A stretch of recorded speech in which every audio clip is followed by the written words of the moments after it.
கிருபையினாலே நாங்கள் மகிழ்ந்து கை கூறும்படியாக நாங்கள் என்றென்றுமாய் உம்மோடு இணைந்து வாழ நாங்கள் கிருபை செய்திருக்கிறோம்.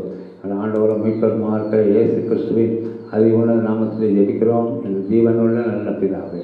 ஆமென், ஆமென்.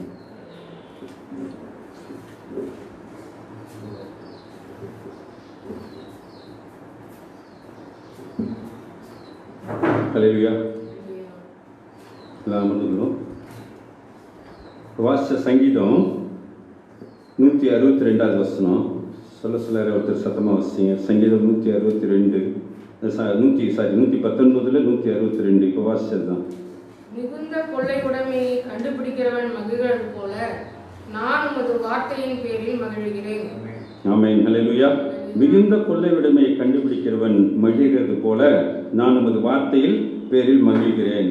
பொய்யை பகைத்து அருவருக்கிறேன், உம்முடைய வேதத்தையோ நேசிக்கிறேன். இதில் எது ஆண்டவர் பொய்ன்னு சொல்றாரு, எது கொள்ளைன்னு சொல்றாரு? கொள்ளை உடைமையில் மகிழ்வது போல. கொள்ளை உடைமையில ராஜாக்கள் இது சங்கீதக்காரன் தான் இந்த சங்கீதத்தை எழுதியிருக்க முடியும். அவர் தான் எழுதியிருக்கிறாரு.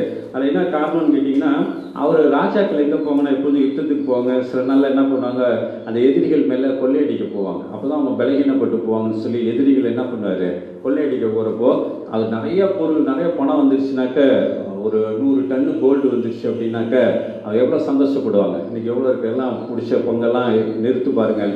அவர் எதுக்காக அநேகமாக யுத்தத்துக்கு போனார்னு பார்த்தீங்கன்னா, தாவீது ராஜா அவர் ஆலயத்தை கட்டுறதுக்காக நிறைய பொண்ணும் அவர் அவ்வளோ பெரிய திட்டம் போட்டு வச்சுருந்தார். என்ன சாதாரணமாக ஏதோ ஒரு ஆலயத்தை கட்டுவோம், இருக்கிற மரத்தை வச்சு கல்லை வச்சு கட்டுவோன்னு சொல்லி அவர் நினைக்கல. அவர் ஆண்டவருக்கு எப்படிப்பட்ட ஆலயத்தை கட்டுன்னு நினச்சாரு, ஒரு மிக சிறந்த என்னுடைய பெரிய தேவன், அவர் மகத்துவமான எல்லா தேவர்களும் பெரிய தேவன், அவருக்கு மிகப்பெரிய ஆலயத்தை கட்டணும்னு சொல்லி அவர் ஆசைப்பட்டார். ஆண்டவர் சொல்றாரு, அது எந்த ஆலயத்தை கட்டுவேன், எவ்வளோ பெருசு கட்டினாலும் எனக்கு போராது, நான் வானம் பூமியும் கொள்ளாது இருக்கேன்னு சொல்லி எல்லாம் சொல்றாரு. ஆனால் என்ன சொல்றாரு, ஆனாலும் உன்னோட மகன் வந்து கட்டுவான். அல்லேலூயா. ஏன்னு கேட்டால், இயேசு கிறிஸ்து வந்து ஒரு ஆலயமாக வரணும். அவர் தான் தேவன் தங்கியிருந்த ஆலயம், முதல் ஆலயம்.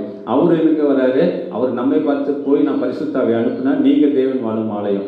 இந்த ஆலயம் இடிக்கப்பட்டா தான் இந்த சரீரத்தை அவர் சொல்றாரு, இந்த ஆலயம் இடிக்கப்பட்டு போனா என்ன சொல்ற, இன்னொரு ஆலயத்தை நம் மக்களை ஜனங்களை இருக்கிறார் ஆலயமா.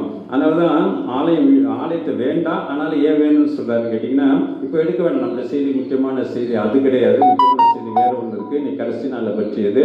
அவர் சொல்றாரு, பலியும் காணிக்கையும் நீர் விரும்பவில்லை, ஆனாலும் எனக்கு ஒரு சரீரத்தை ஆயத்தப்படுத்தினீர். பலியும் காணிக்கையும் அவருக்கு என்ன இல்லையா, விருப்பம் இல்லையா, ஆலயம் கட்டுறதுலையும் விருப்பம் இல்லையா. ஆனால் விருப்பம் இல்லை, ஆனால் ஒரு ஆலயத்தை கொடுக்குறாரு. பலி காணிக்கை சரீரத்தை காணிக்கை கொடுக்கறது அவருக்கு விருப்பம் இல்லை, ஆனாலும் எனக்கு ஒரு சரீரத்தை கொடுத்துன்னு யார் சொல்ற, ஏசப்பா வந்து பிதாவை தேவனை பார்த்து சொல்ற மாதிரி இந்த இடத்துல எபிரேயர் புஸ்தகத்தில் எடுத்து போய் வாசிச்சு பாருங்க, 9வது அதிகாரத்தில் இருக்குன்னு நினைக்கிறேன். அது இப்போ நமக்கு ரொம்ப நேரம் அதை எடுத்து உள்ள போனோம்னா அது வேற சப்ஜெக்ட் ஆயிடும். இங்கே எதை விரும்பலை, பலியும் காணிக்க விரும்பலை, ஆனாலும் எனக்கு ஒரு சரீரத்தை கொடுத்தீங்க. இங்கே ஆலயத்தை கட்டுறதை விரும்பலை, ஆனாலும் ஆலயம் கட்ட சொல்கிறோம். ஏன்னு கேட்டால், இயேசு கிறிஸ்து ஆலயமாக வந்து நம்முடைய ஆலயங்களை மீட்பதற்காக தேவன் ஒரு ஆலயத்தை கொடுக்குறாரு. அதே போல் இந்த சரீரங்களை மீட்கும்படி என்ன சொல்கிறாரு, இந்த ஆலயத்தை இடித்து போட்டால் 3 நாளில் இதை நான் கட்டுவேன்னு சொல்கிறார். இங்கே என்ன சொல்கிறார், பலியை காணிக்க விரும்பல, எனக்கு ஒரு சரீரத்தை கொடுத்துட்டீங்க. ஏன்னு கேட்டால், நம்ம சரீரமாகிய ஆலயங்கள் மீட்கும்படி ஆண்டவர் 2 காரியம், அவருக்கு விருப்பம் இல்லாட்டியும் நம்மளுக்காக இதை செய்கிறார். ஹல்லேலூயா. அப்போ ஏதோ ஒரு காரியத்தை கட்டுவோன்னு சொல்லி அவர் கட்டலை. என்ன பண்ணார், 100 டன்னு கோல்டு, 300 டன்னு மெட்ரிக் டன் கோல்டு வேணும், சில்வர் அதாவது வெள்ளி இவ்வளோ வேணும், வெண்கலம் இவ்வளோ வேணும்னு சொல்லி அவ்வளோ எங்கே கிடைக்கல, எருசலேமில் கிடைக்கல. இதெல்லாம் எங்கே இருக்குன்னா எதிரி நாட்டுகளில் இருக்குது. பக்கத்து நாடு சிரியா, இவரோட பெரிய நாடு. ஆண்டவர் என்ன இதுக்காக ஒரு யுத்தம் பண்ணார். அல்லேலூயா. இப்படி ஒரு ராஜாவை பார்த்துருப்பீங்களா, கோயில் கட்டணும்னு சொல்லி யுத்தம் பண்ணி கொள்ளை அடிச்சுட்டு வந்தார். அவங்களும் தோக்கடிச்சு மிதித்து போட்டுட்டு டன்னா நிறுத்து மாளாத அளவுக்கு வெண்கலம் வெள்ளியும் கொண்டு வந்து ஆண்டவருக்காக சேர்த்து வச்சார். ஹல்லேலூயா. சரி, ஆண்டவர் சொல்லிட்டு நீ கட்ட முடியாது அப்படின்னு, ஆனாலும் அவர் என்ன பண்ணாரு, சேர்த்து வச்சார். எவ்வளோ வயதாக்கி, நீ கட்ட வேண்டாம், உன் கை கரப்பட்டுருக்குன்னு சொன்னால் கூட என்ன சொல்கிறாரு, உன் மகன் கட்டுவான்னு சொல்லிட்டாரு, ஆனாலும் அதுக்காக சண்டை போட்டு அதான். அப்போ அவ்வளோ கோல்டை கொண்டு வந்து சந்தோஷப்பட்டவர் தான் யார், இந்த தாவீது ராஜா. ஹல்லேலூயா. சங்கீதக்காரர். அப்போ இந்த இடத்துல சொல்றாரு இல்லையா, மிகுந்த கொள்ளை உடைமையை கண்டுபிடிக்கிறவன் மகிழ்கிறது போல நான் உமது வார்த்தையின் பேரில் மகிழ்கிறேன். ஆனால் அந்த ஆலயம் ஒரு நாளைக்கு என்ன ஆயிடுச்சு, இடிக்கப்பட்டு தான் போச்சு. ஏன்னா அதை பற்றி நம்ம பார்க்கணும் அடுத்த வருஷம். வார்த்தையில் அவ்வளோ மகிழ்ச்சியாக இருக்கணும்னா நமக்கு வார்த்தையை வந்து கொள்ளை அடிக்கிற மாதிரி எடுத்துக்கிட்டே இருக்கணுமா. ஆண்டவர் மறைச்சி வச்சிருக்கிறாரு. காரியத்தை மறைக்கிறது தேவனுக்கு மகிமை, காரியங்களை கண்டுபிடிக்கிறது ராஜாக்களுக்கு மேன்மை. காரியங்களை மறைக்கிறது யாருக்கு மேன்மையா, மகிமையா, தேவனுக்கு மகிமை. காரியங்களை கண்டுபிடிக்கிறது ராஜாக்களுக்கு. இப்போ நமக்கு ராஜரிக ஆசரிப்பு இது இருந்தால் நம்ம அந்த காரியங்கள்லாம் கண்டுபிடிச்சிட்டே இருப்போம். அல்லேலூயா. அதுதான் நமக்கு அடையாளமே. வரப்போகிற ராஜரிகத்தில் நம்ம பங்கு பெறுவோம் அப்படின்னாலே இந்த மேன்மை, அதை கண்டுபிடிக்கிறது தான் மேன்மை. ஒளி வச்சுருக்கிறத கண்டுபிடிக்கணும், மறைப்பொருளை கண்டுபிடிக்கணும். அதுக்கு தான் ஆவியின் அபிஷேகம். அப்போ அதை கண்டுபிடிச்சிட்டாலே எப்படி சந்தோஷப்படுறாங்க ஒரு சங்கீதக்காரன், எப்படி கொள்ளை அடிச்சுட்டு வந்தால் எவ்வளோ கஷ்டம், எத்தனை பேர் செத்து உயிரை கொடுத்து எடுத்துகிட்டு வர மாதிரி நம்ம அந்த அளவுக்கு என்ன எடுத்துகிட்டு வந்து சந்தோஷப்படுறோம். எடுத்துகிட்டு வந்து சந்தோஷம் இருக்கலாம். அது மாதிரி நம்ம உழைக்கணும். வேதத்துக்காக என்ன பண்ணணும், நம்ம அதிகமாக சத்தியத்தை தேடணும். சும்மா ஏதோ அனல் இல்லாமல் குளிர் இல்லாமல் இன்னைக்கு ஜெபிக்கிற மாதிரி கொரோனா போகணும், அது போகணும், இது போகணும்னு அது போனால் அடுத்தது பொருளாதார பிரச்சனை, அடுத்த இன்னொரு நோய். இப்போ சொல்கிறான் 22க்கே அது ஏதாவது வேறு மாதிரி நோயாக வரும், 25ல் வேறு மாதிரி வரும். ஏன்னா வேதம் சொல்லுது, மத்தேயுல என்ன சொல்லுது, 24 அதிகாரம், கொள்ளை நோய்களும் பூமி கொள்ளை நோயும் இல்லை, கொள்ளை நோய்களும் பூமி அதிர்ச்சிகளும் எல்லாம் வரும்னு தான் சொல்லியிருக்கு. அப்போ இதெல்லாம் நம்ம விரட்டிக்கிட்டே இருக்க முடியாது. நம்ம செய்ய வேண்டியது என்ன, தேவச்சனங்கள் செய்ய வேண்டியது நான் எப்படி ஜெபிக்கணும் அப்படின்னா ஒரு குருடன் கரெக்டாக சொல்கிறான். 9வது அதிகாரம், யோவான் 9வது அதிகாரம் எடுங்க. 9வது அதிகாரம் 31.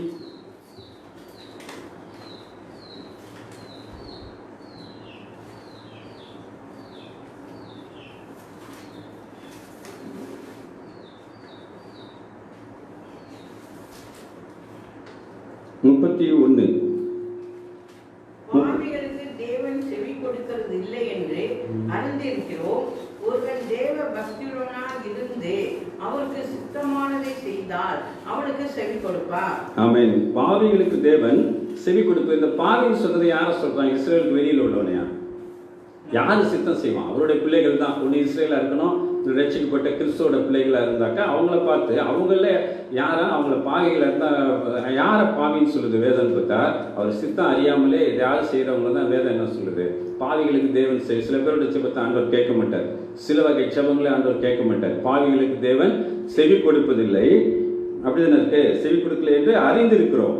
அவன் தெரிஞ்சிருக்கிறான், கூட என்ன பண்ணிட்டு இருப்பான், பிச்சை எடுத்துட்டு இருப்பான். ஆனால் அவன் என்ன பண்ணியிருக்கிறான், எவ்வளோ ஞானமாக பேசலாம் பாருங்க. அதனால தான் ஏசப்பா அவனை வெளியே தள்ளனோடனே அவனை பிடிச்சி தூக்கிட்டு போயிட்டான். வாடா நீ தானே எனக்கு வேணும். ஒருத்தன் தாவீது குமாரன் கரெக்டாக கூப்பிடுறான். ஒரு குருடனுக்கெல்லாம் தெரிஞ்சிருக்கிறது. ஆனால் நமக்கு தான் என்ன பண்ணல, எப்படி செபிக்கிறதுன்னு தெரியல, கண்கள் மறைக்கப்பட்டிருக்கிறது இல்லையா?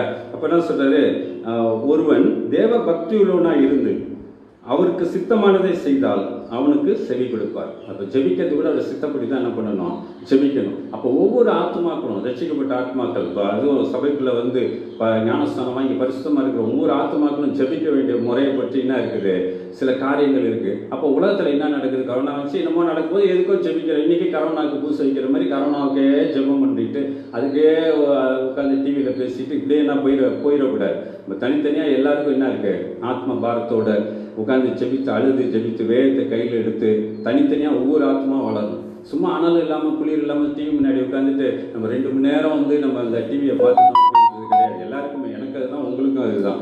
அப்போது நம்ம தனித்தனியாக எல்லாருமே ஜெபத்தில் வளரணும். அதை தான் ஆண்டவர் விரும்புகிறார். அதான் அவருடைய சித்தம். எல்லாரும் வளர்றதுன்னு அவர் விரும்புகிறாரு.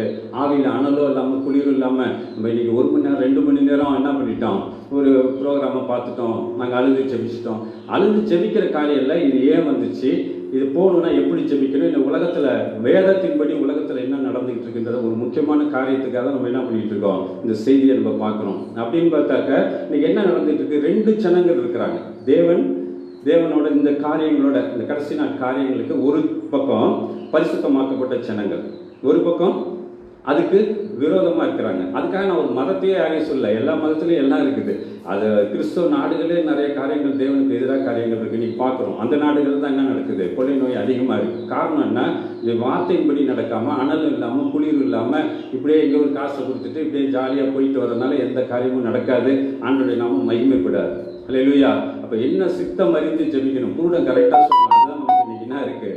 அப்போ ஆண்டவர் பார்த்தீங்கன்னா அந்த குருடனை வெளியே தரணுன்னே 35 வசனம் 9வது அதிகாரம் 35, அவனை அவர்கள் புறம்பே தள்ளிவிட்டதை இயேசு கேள்விப்பட்டு அவனை கண்டபோது, நீ தேவனுடைய குமாரனிடத்தில் விசுவாசமாக இருக்கிறாயா? ஆமாண்டவரே, அவரிடத்தில் நான் விசுவாசமாக இருக்கும்படிக்கு அவர் யார் என்றான். இயேசு அவனை நோக்கி, நீ அவரை கண்டிருக்கிறாய், உன்னோட பேசுகிறவர் அவர் தான் சொல்றாரு. அப்போ அவரே போய் அவன்கிட்ட வெளிப்படுத்துறாரு. அல்லேலூயா. அவரே போய் வெளிப்படுத்துறாரு அழகா. சில பேர்கிட்ட மறைக்கிறார், சில பேர்கிட்ட என்ன பண்றாரு, ஏன்னா அவன் அவ்வளவு ஞானமா பேசுறான். தாவீதின் குமாரன்னு ஒருத்தர் ரொம்ப ஞானமா கூப்பிடுறான். தாவீதை பத்தி நம்ம கடந்த நாட்கள்ல பார்த்தோம். இயேசு கிறிஸ்துவோட வாழ்க்கைக்கு அப்படியே பூமிக்குரிய வாழ்க்கையில் அப்படியே ஒப்புரவா இருந்த ஒரு மனுஷன் தான் யாரு, அவர் இருந்து கேட்ட மனுஷன் தாவீதின் குமாரன். இவன் கரெக்டா சொல்றான், சித்தம் பக்தியாகவும் இருக்கணும், வெறும் பக்தி மட்டும் போறாரு, அவர் சித்தம் அறிந்து செபிக்கணும். சித்தம் எங்க இருக்கு? வேதத்துல தான் இருக்கு. வேதம் நம்மோடு பேசும். அந்த காரியம், அந்த வேதத்தில் வெளிச்சம் பெறாத ஜனங்கள் வெளிச்சம் பெறணும்னா 2 குரூப் இருக்காங்க. ஒன்று நல்ல ஆவியில நிரம்பி செபிக்கிற ஆவிக்குரிய ஜனங்கள், கிறிஸ்தவ ஜனங்கள். இன்னொரு பக்கம் யார் இருக்கிறார்? அதுக்கு எதிராக இருக்கிறவங்க இருக்கிறாங்க. கிறிஸ்தவத்திலே கூட பார்த்தீங்கன்னா இன்னைக்கு ரொம்ப பாவத்திலேயும் பல தேசங்கள் அப்படிதான் இருக்கு. இன்னைக்கு அவங்களாம் என்ன பண்ணிட்டு இருக்காங்களா, இந்த கரோனா வியாதிக்கு அப்புறம் நடு ரோட்டில் முழங்கால் போட்டு எல்லாம் முழங்கால் 2 பக்கம் வேணா கரோனா ஒட்டிக்குன்னு சொல்லி வாசல்ல சர்ச்சு கூட கூடாது, அப்படியே கிரவுண்டில் எட்டி சாக்கங்களை விரிச்சு மேலே ஜம்கானை விரிச்சு குளிர்லையும் உட்காந்து சவம் பண்ணிட்டு இருக்காங்க, வெயிலையும் குளிர்லையும். அல்லேலூயா. அப்போ இவ்வளோ நாள் அந்த ஜனங்களோட ஆத்மாக்கெல்லாம் என்ன ஆயிடுச்சு? மரிச்சு போயிருந்த ஆத்மாக்கள் ஆண்டவரை நோக்கி என்ன பண்ண ஆரம்பிச்சிட்டாங்க. அல்லேலூயா. அப்போ ஏன் நடந்துச்சு அப்படின்னா, ஒரு காரியம் பார்க்கணும், நம்ம அப்படியே இதை விட்டுரும். வேதத்தை பற்றி பார்த்தோம். ஆதியாகமும்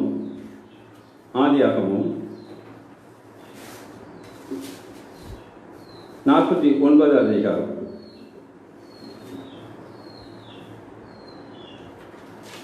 26வது வசனம்.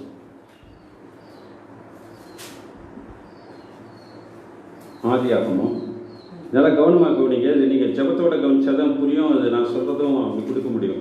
26வது வசனம் வாசிங்க. 49 அதிகாரம் 26வது வசனம். தகப்பனுடைய ஆசீர்வாதங்கள் என் பிதாக்களுடைய ஆசீர்வாதங்களுக்கு மேற்பட்டதாய் இருந்தது. நித்திய பர்வதங்களின் முடிவு மட்டும் எட்டுகின்றன.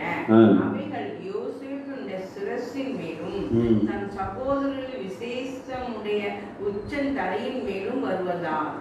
ஆமென். ஹல்லேலூயா. இதுல என்ன புரியுது? தகப்பனுடைய ஆசீர்வாதங்கள் பிதாக்களுடைய ஆசீர்வாதங்களுக்கு மேற்பட்டதா இருக்கிறது. நித்திய பர்வதங்களின் முடிவு மட்டும் எட்டுகின்றன. அவைகள் யோசேப்புடைய சிரசின் மேலும் தன் சகோதரன் விசேஷனுடைய உச்சன் தலையின் மேலும் வருவதாக. யோசேப்புடைய சிரசின் மேலும், இன்னொரு ஆள சொல்றாரு, விசேஷித்த தன் சகோதரரில் விசேஷித்தவனுடைய உச்சத்தலை மேலும் வருவதாக. முதல்ல என்ன சொல்றாரு? முதல் 2 காரியம் அதை பிரிச்சு பார்க்கணும். ஏன்னா பெரிய பேரவா இருக்கு, நம்ம வசனம் நல்லா புரியுதா? இது யாருக்கு யாருன்னு தெரியுதா? இது என்னன்னு தெரியுதா? இல்ல படிக்கிறப்ப யாராவது தெரியுதா? யாக்கோபு அவர் தன்னே சொல்லிக்கிறாரு. இங்க பேசுறது யாரு? யாக்கோபு. இந்த அதிகாரம் முழுசும் பேசுறது யாக்கோபு தன் பிள்ளைங்களுக்காக ஆசீர்வாதங்களை தீர்க்க தரிசனமா சொல்றாரு. அப்படி சொல்றப்ப என்ன சொல்றாரு? அவரே சொல்லிக்கிறார். உன் தகப்பனுடைய ஆசீர்வாதங்கள் யோசேப்பை பார்த்து சொல்றப்போ, உன் தகப்பன் யாரு? யாக்கோபுடைய ஆசீர்வாதங்கள் என் பிதாக்களுடைய ஆசீர்வாதங்களுக்கு மேற்பட்டது. அவருடைய பிதாக்கள் யாரு? ஈசாக்கு, அவருடைய அப்பா ஆபிரகாம். ஈசாக்கை விட யாக்கோபோட ஆசீர்வாதம் பெரிய ஆசீர்வாதமா? ஆனா படிக்கிறப்ப, வேதத்தை படிக்கிறப்ப ஆபிரகாம் தான் பெரிய ஆசீர்வாதமா இருந்த மாதிரி, அவர் தான் வாக்குத்தத்தத்தை வாங்கின மனுஷன். ஆனா அவர் என்ன சொல்றாரு? என்னுடைய ஆசீர்வாதம் ரொம்ப பெருசு அப்படின்னு சொல்றாரு. அது எது வரைக்கும் 8 தான்? நித்திய பர்வதங்கள் மட்டும். நித்திய பர்வதங்கள் என்ன அர்த்தம்? நித்தியனால நித்தியம்னு என்ன அர்த்தம்? நித்திய பர்வதம் எது? நித்திய பர்வதம் மத்திய வானத்துல ஒரு இடத்த ஆயத்தம் பண்றாரு. அது ஒரு பர்வதம் இருக்குது. அது வடதிசை ஆராதனை பர்வதம் வேதத்துல இருக்கு. அந்த பர்வதத்துல தான் பிசாசு பிடிக்க பார்த்தான். பரலோகத்துல அந்த இயேசு கிறிஸ்துக்காக பிதா தேவன் ஆயத்தம் பண்ணின இடம், அதை தான் போய் பிடிக்க பார்த்தான். யாரு? பிசாசு பிடிக்க பார்த்தான். ஆனா இயேசு கிறிஸ்து அவனை கீழே தள்ளி அந்த மத்திய வானத்துல ஒரு இடத்த நமக்காக ஆயத்தம் பண்ணி கொண்டிருக்கிறார். ஹல்லேலூயா. என்னோட ஆசீர்வாதம் எங்க வரைக்கும் 8 தான்? நித்திய பர்வதங்கள் மட்டும். ஆனா ஆபிரகாமோட ஆசீர்வாதம் உலகத்தோட ஆசீர்வாதம். அந்த உலகத்தோட ஆசீர்வாதங்களை கூட 2 பேரை குறிக்கிறார். யோசேப்பை நேரடியாக சொல்றாரு, அவன் சகோதரில் சிறந்தவனுடைய உச்சந்தலை மேல, சிரசின் மேலன்னு சொல்றது கூட, சிரசுங்கிறது மொத்தமா தலை, உச்சந்தலை மேலன்னா விசேஷித்த நல்லா ஃபுல்லா இறங்குற ஒரு அபிஷேகம், அது ஆசீர்வாதம். சிரசின் மேல இறங்குறது ஆசீர்வாதம், உச்சந்தலை மேல இறங்குறது அபிஷேகம், விசேஷித்த அபிஷேகம், பரலோகத்துக்கான அபிஷேகம், ரட்சிப்புக்கான அபிஷேகம். ஏன்னா அவர் யாரு? அது சகோதரர் சிறந்தவர்னா விசேஷித்தவன் யாரு?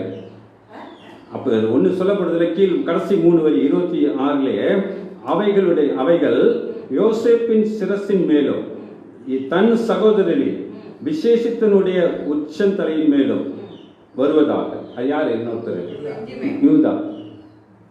யூதா. அதை புரிஞ்சுக்க இந்த வசனமே முழுசாக படித்தா ஒன்றுமே புரியாது. விளக்கம் சொல்லி அதுக்குள்ளே இன்னும் விளக்கம் இருக்குது, அதுக்குள்ளே விளக்கம் இருக்குது. நீங்கள் கடைசி நாளை பற்றி நம்ம வருவோம். இப்போ அதில் ரொம்ப இதான் முக்கியமானது. நல்லா கவனிச்சாதான் புரியும். ஏன்னா இன்னைக்கு என்னன்னு தெரியாமல் நம்ம ஜெபிச்சுடுவோம். கடைசி நாள்னு எல்லாரும் சொல்கிறாங்க, அதனால கடைசி நாள். அப்போ பிரச்சனை போட்டோமா, ஆமாம் அதுக்கு தனியாக பிரச்சனை போகணும். பிரச்சனை வரணுமா, அது தானாக வந்துகிட்டு இருக்கு.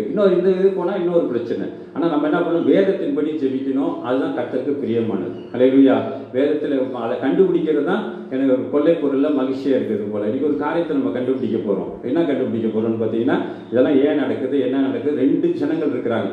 அந்த 2 ஜனங்களை பற்றி ஆண்டவரே சொல்லியிருக்கிறாரு. பாவம் செய்கிறவன் அக்கிரமம் செய்கிறவன் இன்னும் அக்கிரமம் செய்யட்டும், பரிசுத்தம் உள்ளவன் இன்னும் வலது பக்கத்தில் சொல்றாரு, பரிசுத்தம் உள்ளவன் இன்னும் பரிசுத்தமாகட்டும். பாவம் செய்கிறவன் அக்கிரமம் செய்கிறவன் அக்கிரமம் செய்யட்டும். இது 2 பேரும் யாருன்னா 2 பேரும் கிறிஸ்தவங்களை தான் சொல்றாரு ஆண்டவர். கிறிஸ்தவத்தில் இருக்கிற காரியங்களை தான் சொல்றாரு. உலகம் முழுசும் நீங்க சொல்றாங்களே, கை நீட்டி சொல்றாங்களே, இந்த நாடுகள்லாம் கிறிஸ்தவ நாடுகள், இந்த நாடுகள் மேல வந்துருச்சு, ஜெபிக்கிற ஜனங்கள் மேல வந்துருச்சு, சபையில அது வந்துருச்சு. ஏன் வந்துருச்சுன்னா, சித்தம் சேர்ந்த குருடனுக்கு தெரியுது, யாருக்கு தெரியல. இன்னைக்கு நமக்கு தெரியல. ஏன்னு கேட்டால் உலகம் ஜாலியாக போயிட்டு இருக்குது. எப்படியோ ஜெபம் பண்ணோன்னா ஆண்டவர் ஆசீர்வாதத்தை கொடுத்துட்றாரா, அது அப்படியே போயிட்டே இருக்குது. அப்போ இந்த நாளில் கடைசி நாளில் வரப்போ ஆண்டவர் சித்தம் படி ஜெபிச்சுன்னா நான் கேட்பேன், அல்லேலூயா, மற்றதெல்லாம் நான் கேட்க மாட்டேன் அப்படின்னு அர்த்தம் அதுக்கு. குருடன் கிளீனாக சொல்கிறான். அதனால அவனை வெளியில் தள்ளுறாங்க. அவனுக்கே கோவம் வந்துருச்சு. எனக்கு புத்தி சொல்லியான்ப்பான் யாரு, ஆசாரியன். ஆசாரியனுக்கும் தெரியல, இன்னைக்கு ஊழியக்காரனுக்கும் தெரியல, யாருக்கும் தெரியல. ஏதோ கூட்டம் சேர்த்தா, ஏதோ சபை நடத்தணும், ஏதோ பண்ணிட்டு இருக்கோன்னு போயிட்டு இருக்கிறாங்க. அனல் இல்லாமல் குளிர் இல்லாமல் போயிட்டு இருக்காங்க. வேதத்தில் எவ்வளோ ஆழ்ந்த போகுது இன்னைக்கு, என்ன பிரச்சனை அப்படின்னு சொல்லி நம்ம பார்க்கணும். அல்லேலூயா. இப்போ பார்க்குறப்ப என்ன சொல்றாரு, யூதா மேலே, யூதா வம்சத்தில் கிறிஸ்து வராரு. அந்த கிறிஸ்து வழியாக தான் மீட்பு வரப்போகுது. அப்போ பிதா ஆபிரகாமின் விசுவாசம், அது மூலம் அவர் மகன் ஈசாக்கு அந்த படி செலுத்த கிறிஸ்து அடையாளமா இருக்கிறாரு. ஆனா யாக்கோபோட சந்ததியில தான், ஏன் சந்ததியில தான் ஒருத்தர் வரப்போறாரு. யார் அவரு? யோசேப்பு என்னோட சந்ததி தான். அவனுக்கு உலக ஆசீர்வாதங்கள். யோசேப்புக்கு என்ன ஆசீர்வாதம்? உலக ஆசீர்வாதங்கள், மெட்டீரியல் பிளெஸிங். இவருக்கு யூதாக்கு என்ன ஆசீர்வாதம்? யூதாவிலே கிறிஸ்து வழியா ஒரு ஆசீர்வாதங்கள், நித்திய பருவதங்கள் மட்டும் வெட்டுகிறதா இருக்கிறது. ஆவிக்குரிய ஆசீர்வாதங்கள், அபிஷேகம், உச்சம் தலைமையில். அப்ப நமக்கு இருக்குது பரிசுத்த ஆவியினுடைய யூதாவுக்கு போர் படைக்குள்ள ஆசீர்வாதம் இருக்கு. ஆனா உலக ஆசீர்வாதமும் யூதாவுக்கு இருந்துச்சு. அதே சமயத்துல என்ன ஆச்சு, அந்த ராஜரீக அபிஷேகம் அவன் மேலதான் இருந்துச்சு. அல்லேலூயா. துதியின் அபிஷேகம். ஏன்னா யூதாவை பெற்றெடுக்கும் போது என்ன சொல்றாரு, கர்த்தரை துதிக்கிறேன்னு சொல்லி தான் அந்த யூதான்ற பேரை வைக்கிற. அப்ப நமக்கு துதியின் அபிஷேகம். இது எங்க, இந்த துதியின் அபிஷேகம் தான் எங்க கொண்டு போகுமா நம்மள? நித்திய பருவதங்கள் மட்டும். துதியின் அபிஷேகம், சத்தியத்தோட அபிஷேகம், இதெல்லாம் எங்க கொண்டு போகுமா? நித்தியம். இது உலக அபிஷேகம். 2 பேரும் யாரோட பிள்ளைங்க? யாக்கோபோட பிள்ளைங்க. இதுல 2 பேருக்கு ஒருத்தருக்கு உச்சம் தலை சிரசின் மேல ஆசீர்வாதம், இது உச்சந்தலை மேல நித்திய பருவதங்கள் மட்டும் எட்டியது. இந்த வசனத்துக்குள்ள எவ்வளவு காரியங்கள் 2ஆம் வருகை பத்தி இருக்கு, அழகா இருக்குல்ல. நித்திய பருவதம். அப்போ வடதிசை ஆராதனை பருவத்துக்கு நீ ஏறினாயேன்னு சொல்லி எசேக்கியேல்ல இருக்கும். யாரு? பிசாசு வந்து அந்த இடத்த, ஏசப்பா வந்து உட்கார்ந்து மணவாட்டியை கூட்டிட்டு போயிருக்க இடத்த பிடிக்க போனவன் யாரு? பிசாசு. லூசிபர் அதை தான் பிடிக்க போனான். அதனால தான் வெட்டி தள்ளினாங்க. பரலோகத்துக்குள்ள அவன் பரலோகத்துல போய் பிடிக்க முடியாது. இந்த இடத்த காலியா இருக்குன்னு இதை போய் பிடிக்க பார்த்தான். இந்த பூமியெல்லாம் அந்த இந்த பால்வெளியெல்லாம் எல்லாத்தையும் ஆளுகை செய்யணும். அதை தான் ஆண்டவர் அவனை வெட்டி கீழே தள்ளினார். அல்லேலூயா. அது மணவாட்டியை தப்பானவன் பிடிக்க போனான். அல்லேலூயா. அப்போ பாருங்க, அப்போ பிடிச்ச அந்த நித்திய பூர்வங்கள், என்னுடைய ஆசீர்வாதம் என்னது, நம்ம தான் சொல்லணும். என்னது அந்த ஆசீர்வாதம் யார்கிட்ட வருது? இன்னைக்கு நம்ம வரைக்கும் வந்திருக்கு. அதை உணராம தான் நம்ம என்ன பண்ணிட்டு இருக்கிறோம், அதுக்கான ஆயத்தப்படாமல் இருந்துட்டு இருக்கிறோம். ஏன்னு கேட்டால் வசனம் தெளிவாக இன்னைக்கு வெளிப்படுத்தப்படலை. இப்போ இதுக்குள்ளே இருக்குனாக்கா அப்போ முன்னாடி பக்கம் வந்துடும். இப்போ புரியுது இல்லை? இது 2 ஆசீர்வாதம். என் தகப்பனுடைய ஆசீர்வாதங்கள், உன்னுடைய தகப்பனுடைய ஆசீர்வாதம், என்னுடைய தகப்பனுடைய பிதாக்களுடைய ஆசீர்வாதம் காட்டிலும் மேன்மையானது. அது நித்திய பருவதங்கள் மட்டும் எட்டுகிறது. இது உலகத்தோட பிளஸிங். அப்போ பாருங்க, அவர் பிள்ளைகள்ல, கிறிஸ்தவ பிள்ளைகளுக்குள்ள 2 ஆசீர்வாதம் இருக்கு. ஒன்று என்ன இருக்கு, இந்த மெட்டீரியல் பிளஸிங் மாத்திரம் இருக்கு. ஒரு பக்கம் ஆவிக்குரிய ஆசீர்வாதம் இருக்கு. இந்த ஆவிக்குரிய ஆசீர்வாதங்கள் முந்த அதை தேடினீங்கன்னா அப்புறம் தான் இது கிடைக்கும். அதுல நீங்க பரிபூர்ணப்படாம இது கிடைக்காது. முந்த அதை தேடுங்க, இதை தேடுங்க. வேதத்தில் ஒரு கொள்ளை பொருளை கண்டுபிடிச்சது போல இதை கண்டுபிடிச்ச ஒரு சந்தோஷம் யாருக்குள்ள இருக்கோ அவங்களுக்குள்ள சத்திய ஆவியானவர் இருக்கிறார். சத்திய ஆவியானவர் உங்களுக்குள்ள வரும்போது சகல சத்தியத்திலும் உங்களை வழி நடத்துவார். அல்லேலூயா, அல்லேலூயா. அப்போ இதுலயே வந்து 41 சாரி, இதுல 49 22 வாசிங்க. 49 யோசேப்பு கனிதரும் செடி. நல்லா நிதானம் வாசிங்க. யோசேப்பு கனிதரும் செடி வாசிங்க. அவன் நீர் ஊற்றண்டையிலே கனிதரும் செடி, அதன் கொடிகளின் சுவரின் மேல் படரும். வில் வீரர் அவனை மனமடிவாக்கி அவன் மேல் எய்து அவனை பகைத்தார்கள். ஆனாலும் அவனுடைய வீழ் உறுதியாய் நின்றது. அவன் புயங்கள் யாக்கோபினுடைய வல்லவரின் கரங்களினால் பலத்தன. இதனால் அவன் மேய்ப்பனும் இஸ்ரவேலின் கண்மலையும் ஆனான். ஆமென். கிட்டத்தட்ட இயேசு கிறிஸ்து மாதிரி அவன் மேய்ப்பனும் இஸ்ரவேலின் கண்மலையும் ஆனார். அப்ப மேய்ப்பனும் இஸ்ரவேலின் கண்மலைன்னு என்ன அர்த்தம்? இப்போ நம்ம யோசேப்பை பற்றி பார்க்க போகிறோம், யூதாவை பற்றி பார்க்க போகிறோம். 2 பேர் இல்லையா? இது உலக ரீதியான ஆசீர்வாதம். என்ன ஆசீர்வாதம்? அவன் எய்த்து நிற்கிறவங்களாம் அவன் வெளில பலப்படும்படி நான் அவனோட இருந்து யுத்தத்தில் அவனை நான் பராக்கிரமசாலியாக்குவேன். யார் அவங்க? எப்ராயிம். அவங்க 2 பிள்ளைங்க, யோசேப்பு 2 பிள்ளைங்க பேர் என்ன? எப்ராயிம், மனாசே. எப்ராயிம் மனாசெல்லாம் வில்லு அடிக்கிறது எல்லாத்துக்கும் ரொம்ப அவங்க பவர்ஃபுல்லாக இருந்தாங்க. எப்ராயிம் ரொம்ப நாள் இருந்தாங்க, ஆனால் ஆண்டவருக்கு விரோதமாக கலகம் செஞ்சு அந்த பேரே எடுக்கப்பட்டு போன நாள்லாம் இருக்குது. எப்ராயிம் வந்து கலகம் பண்ணலாம், ஆண்டவருக்கு விரோதமாக கலகம் பண்ண நாட்கள்லாம் இருக்குது. ஆனால் அவனுக்கு இருக்கிற ஆசீர்வாதம் என்னது? யோசேப்புக்குள்ள ஆசீர்வாதம், அவன் இஸ்ரவேலின் மேய்ப்பனும் கண்மலையுமானார். அப்போ இஸ்ரவேல் வந்து 80 பேரோட எங்கே போனார்? 83 பேரோட எங்கே போனார்? எகிப்துக்கு போகிறாரு. எகிப்துக்கு போய் அங்கே அவன்கிட்ட இருந்து பொழைச்சா அப்போ இஸ்ரவேலுக்கு அடைக்கலமாக இருந்தது யார்? அந்த இஸ்ரேல் சந்ததி. அன்னைக்கு பஞ்சத்தில் 85 பேர் குறுகி போயிட்டாலோ இல்லை மறிச்சு போயிட்டாலோ இல்லை வேற யாரோ கொள்ளையடிச்சு ஒன்றும் இல்லாமல் ஆக்கிட்டாலோ 85 பேர் தானே. மற்ற ராஜாக்கள்லாம் எழும்பியிருந்தாங்கன்னா அவங்களாம் கொண்டு போய் கண்மலை ஆனாங்கன்னா கண்மலைக்குள்ளே கொண்டு போய் அவங்களை வச்சுட்டார் ஆண்டவர். ஹல்லேலூயா. அப்போ யோசேப்பு ஒரு வகையில் இயேசு கிறிஸ்துக்கு உலக ரீதியான ஆசீர்வாதங்களுக்கு அவர் அடையாளமாக வைக்கிறார். இன்னைக்கு அவன் சோரின் மேலே யோசேப்பு கனித்தரும் செடி. வாசமா இல்லையா? யோசேப்பு கனித்தரும் செடி. அப்போ இயேசு கிறிஸ்து யாரு? கனித்தரும் திராட்சை செடி. கனித்தரும் செடி, கனித்தரும் திராட்சை செடி, நீங்கள் அதன் கிளைகள். அப்போ யோசேப்பு உலக ரீதியான ஆசீர்வாதங்களுக்குலாம் அவர் கிளையா இருக்கார். அப்படிலாம் சொன்ன இஸ்ரவேல் தானே அப்போ என்ன பண்ணணும்? எல்லாத்தையும் அடிச்சு பின்னாடி. இன்னைக்கு இஸ்ரவேல் யுத்தம் நடக்குது, அவனால எல்லாரும் என்ன பண்ண முடியல? ஜெயிக்க முடியல. கஷ்டம். போராடுறான், ஜெயிக்கிறான். ஏன்னா அவனுக்கு ஒரு ஆசீர்வாதமும் இருக்கு. என்னன்னு கேட்டால் யூதாவுக்குள்ள ஆசீர்வாதமும் இருக்கு. ஆனால் அவனை ஜெயிக்க முடியல, அவனால யாரையும் ஜெயிக்க முடியல. ஆனால் இங்கே என்ன சொல்லுது?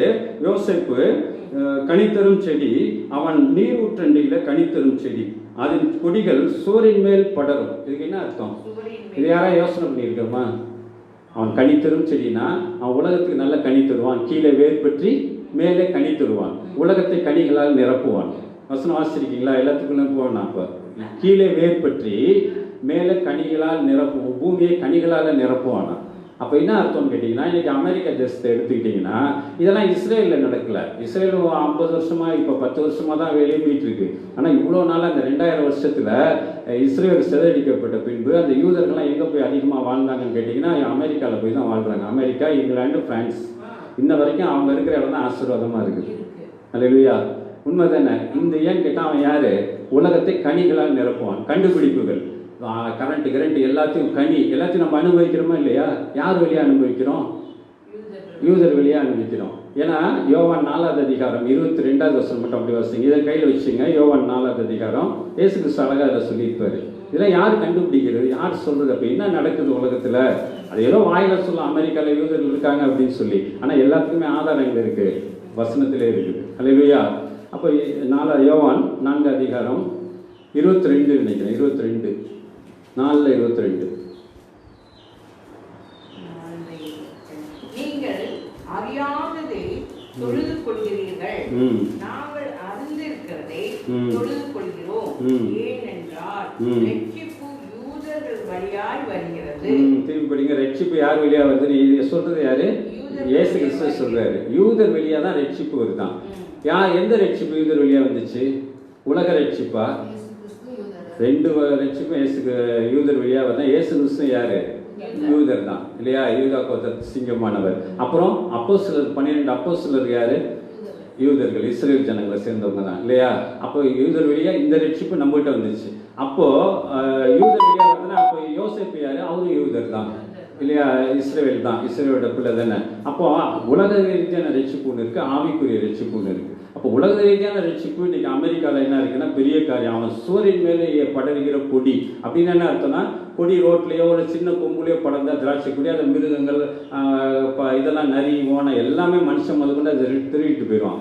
செவுத்து மேலேயே படரும் பார்த்தீங்கன்னா சில இடத்துல வெத்தலை கொடியெல்லாம் பார்த்தீங்கன்னா அப்படியே செவுத்து மேலே ஏறும். அதை போய் யாரும் என்ன பண்ண முடியாது? மிருகங்கள் ஆடு மாடு சாப்பிட முடியாது. அவன் ஒரு பாதுகாப்பான இடத்துல இருப்பான் அப்படின்னு அர்த்தம். அது அவன் பாதுகாப்பான இடத்துல இருப்பான், உலகத்தில் நான் அவனை கொண்டு போய் அங்கே வச்சிருக்கிறேன், இஸ்ரேலில் வச்சிருந்தா அவனை அழிச்சிருவாங்க, எப்படி எகிப்துக்குள்ளே கொண்டு போய் வச்ச மாதிரி அவனை இப்போ எங்கே கொண்டு வச்சிருக்கிறாரு, அமெரிக்காலையும் இங்கிலாந்துலேயும் பிரான்ஸ்லையும் வச்சிருக்காரு. அவன் இருக்கிற தேசம் ஃபுல்லாக ஆசீர்வாதமாக தான் இருக்கும். அது யோசேப்போட அந்த கனியனோட அடையாளம். ஹல்லேலூயா.